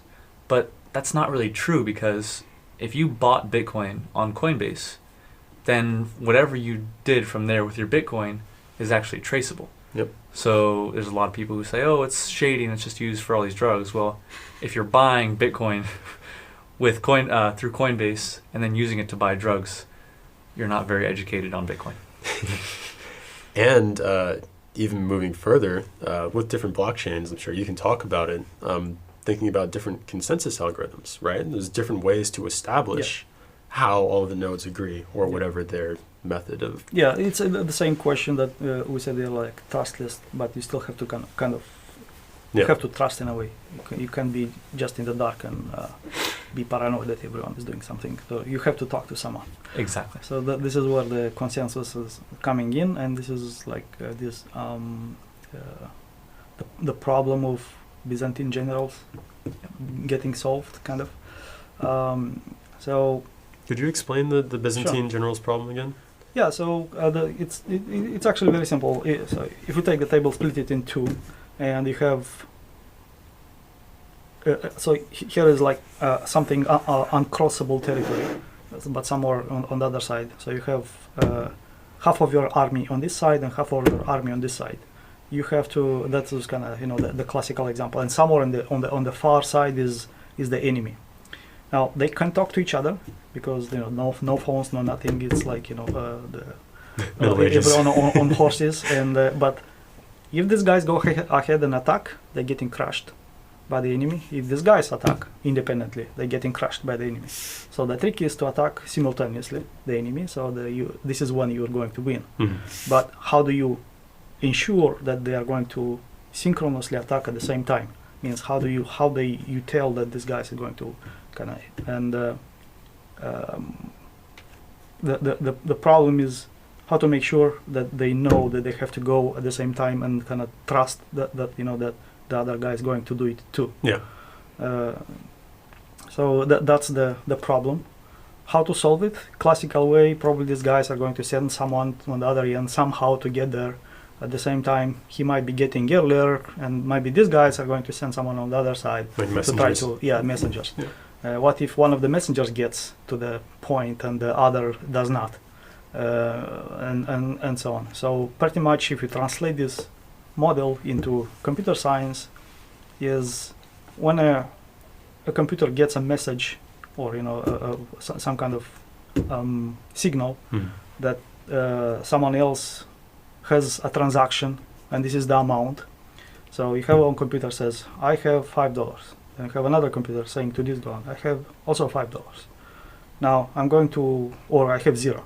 And like computer one is going to send $5 to 2 and $5 to computer number 3. But he has only 5. So he cannot send 2 times 5 because once you send 5, the 5 is gone. At the same time, once the 5 is getting sent, how do you make sure that he will not fake that he has $5 and send? So it kind of has to be talked in between them, verified that nobody's telling lies, and this is like the weak point where in the crypto world you hear or you can read all these articles about attacks and people getting forked because something got broken and they try to fix it by by reverting the state and so on. So it's not a simple solution, but what I'm highlighting is just the problems that are being attempted to be solved, and there are many approaches to solve, and that's why you have so many blockchains being built. They in themselves, the technology, like why so many blockchains or so many technologies around that, because they would solve different problems, but at the same time, the one fundamental problem they all have to solve is related to the consensus, being able to agree that a specific information is valid for everyone and everyone accept it as truth in time. So that will be used as a building block for the next message getting that, because the next one will be based on the previous state. So if you had like $100 here, then this got spent, then you'll have 99, then 98, and so on and so on. So if the previous block is not valid, you cannot spend more because you don't know what happened. So you have to check. You can't prove it across everything. Every time you go in circles and ask everyone, do you agree that this is the value? Do you agree that this is the value, kind of? And once everyone says yes, yes, yes, not everyone has to say, at least 2/3. That's kind of the community rule of thumb. Yeah. Right. Well, you can define your own how much you want. Again, if it's a controlled, isolated environment, then it can be 0. Whatever. Yeah. If it's on the public, then usually it's 2/3 to kind of make sure the majority says yes in case someone gets disconnected or networking problems. So once you say like majority says yes, then this is getting adopted, and then the next message is based on that, and the next one on that, and so on.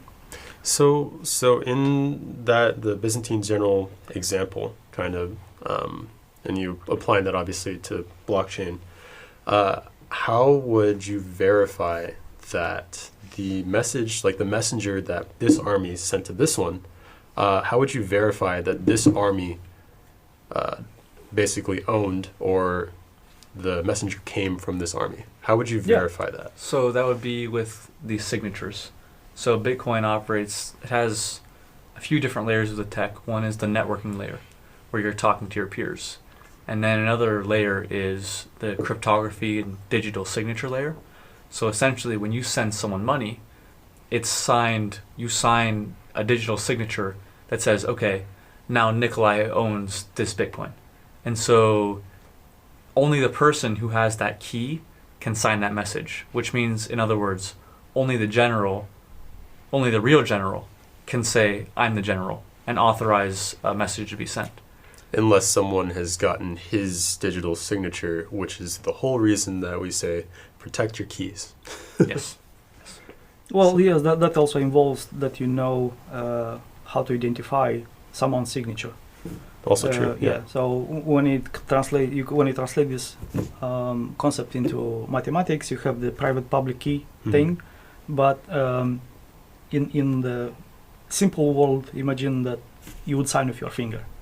Anyone can sign with a finger. How do you know if it's his or not? So basically, on the other side of the river, you would have someone who knows how that finger looks like for his other general friend. Yeah. And when a messenger comes in and says, "Here is the sign we are going to attack," says, "Oh yeah, I recognize the finger because I don't know, he had a special sign."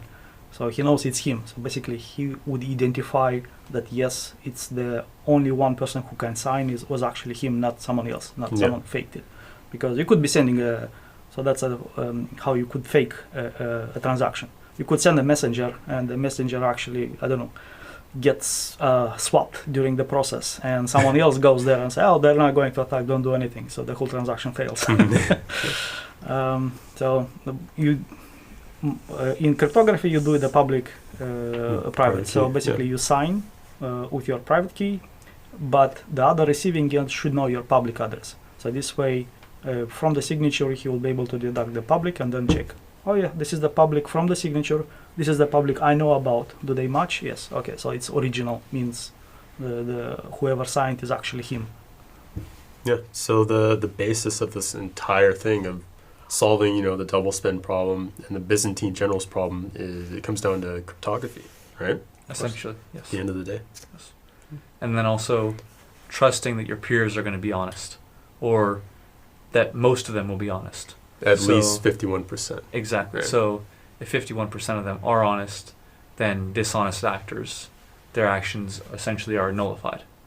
But then, if you have people who are, 51% of the network is dishonest, what happens is now the network is insecure because you can have double spends, you can have all sorts of problems. And as soon as people realize that that's the case, that the network is compromised, then the trust in the system falls apart in general. So. And then your currency is worthless, which is great because then it's an incentive to be honest. There it is. Because if you're dishonest, you lose your money. Yeah.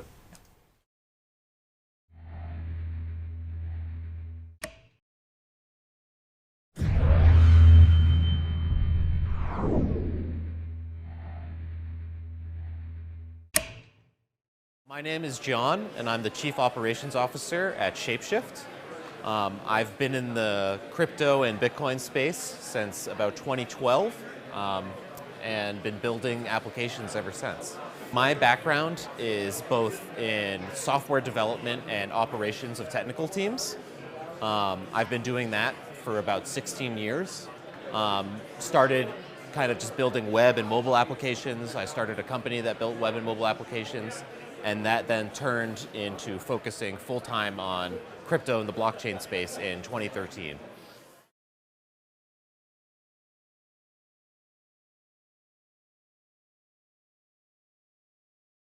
So I got involved in the blockchain industry after originally reading Satoshi's white paper back when it came out, actually in 2011. I immediately scoffed at it and said, oh wow, that won't work. Forgot about it for about a year or so. Then kind of started hearing more about Bitcoin in the news when one of the original rallies started. I think it went from like $1 to $30 in one of the original Bitcoin rallies. And that kind of caught my attention of like, oh, this is maybe something that I should pay more attention to. Maybe there's something more. And I started digging more into the technology where I'd originally only given it a cursory glance. When I really dug more into the white paper, more into the technology around it, how the blockchain worked, I just kind of became fascinated and fell down the proverbial rabbit hole. And ever since, it's just kind of taken over my life in every aspect. For a while, I became the crazy Bitcoin guy at my company. Everyone just kind of didn't understand it, and I was constantly talking about it. And then eventually that company became a blockchain-based development and consulting company as more and more people started to understand what we were doing and what we were talking about, and the opportunity really presented itself. So ever since then, this has just been my life. It's hard for me to even remember a time before crypto at this point.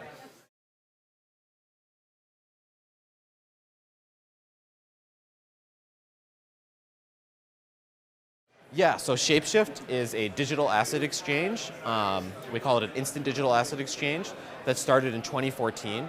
And it was started with the idea of trying to make it really easy and a really simple to use UX to go from one type of crypto asset on one chain to another. So originally it was just a system to turn your Bitcoins into Litecoin. And basically all you did is we give you a Bitcoin address to send to, you give us the Litecoin address that you want to send to, and one gets sent and the other one pops out the other side. And we do this all without ever taking custody of any customer funds. And we thought this was a really important model to both build and demonstrate because we wanted to show how using the technology, you could build things that you couldn't necessarily build before. A lot of centralized normal order book exchanges are really just rehashes of old technology using crypto. This was something honestly entirely different and new that you couldn't have done before. And that's kind of how we made our name, is this ability to just easily transfer from one asset to another. And ever since then, we've expanded to all sorts of assets. And at this point, we support like over 70 different assets that you can swap between through the platform. So there's all sorts of reasons someone might want to swap between different types of digital assets. I think the most basic one is just that people essentially speculate on the value of these things. So if you have Bitcoin and you want Ethereum because you think that Ethereum is going to rise in value faster than the Bitcoin, that's a very obvious reason that someone might do it. But some of it is just because it makes it easier for the blockchains to interoperate and to be able to use the applications on that blockchain. If you want to use an Ethereum smart contract and you only have Bitcoin, you need some way to easily get Ethereum so that you can actually use that Ethereum to spend gas, to use the contract, and everything related to that. So really, those are a couple of the use cases, but there's a number of them. The main thing is we wanted to make these things more interoperable, and our kind of philosophy is because all these assets are digital, there's no reason you shouldn't be able to very easily and relatively frictionlessly just go from one to the other. Unlike the kind of fiat on and off ramps where there's always going to be friction because it has to interact with the old banking system, our kind of idea was like, let's not even worry about that. Shapeshift doesn't deal in fiat at all. We just focus on let's make it easy to go between these different types of digital assets because we think that's the wave of the future and where everything is going. So here's a demo of the Shapeshift platform. We're going to show you a very simple way that the Shapeshift platform allows you to transfer from Ethereum to Bitcoin all in a single transaction. So here we've entered our Bitcoin address where we want the Bitcoin to be sent to, and we've entered Ethereum. There's things here that explain the current rate that we're offering, how much we can send, the minimum and the maximum, as well as the miner fee that you'll be paying to the network.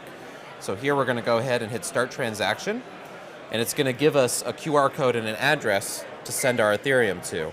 So I'm going to use my mobile wallet here to scan the address, and then I'm going to send a amount of Ethereum. There it goes. So now Shapeshift has seen my Ethereum come in. It's now on pending confirmations. So it's waiting for a few Ethereum confirmations on the Ethereum network. And then as soon as that happened, it's going to send my Bitcoin to the address that I requested.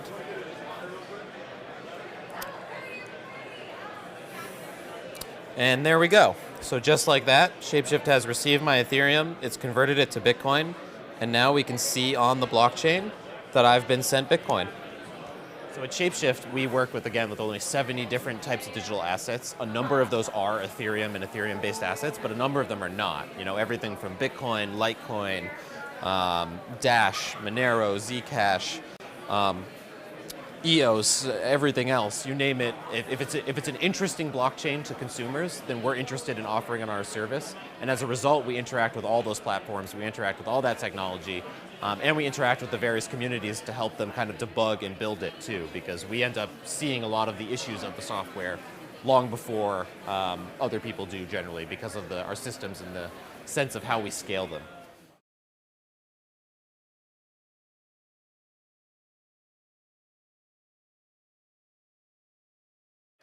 Yeah, so that's a complicated process, but essentially we try to get an idea of where the demand for various assets will be. We kind of look at the rest of the market to get a sense of what is the volume of trading on these various assets, how are they doing, are there any innovations they're offering that are actually interesting that we think we want to offer the community and we want to offer on our platform.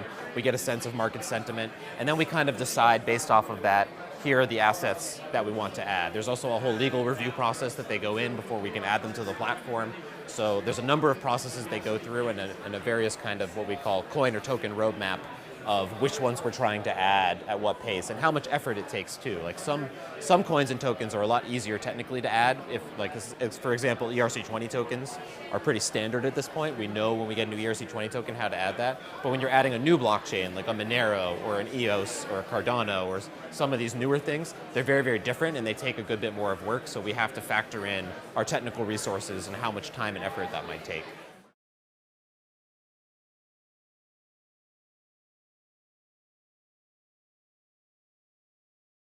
Best advice is to just kind of get involved and start building things.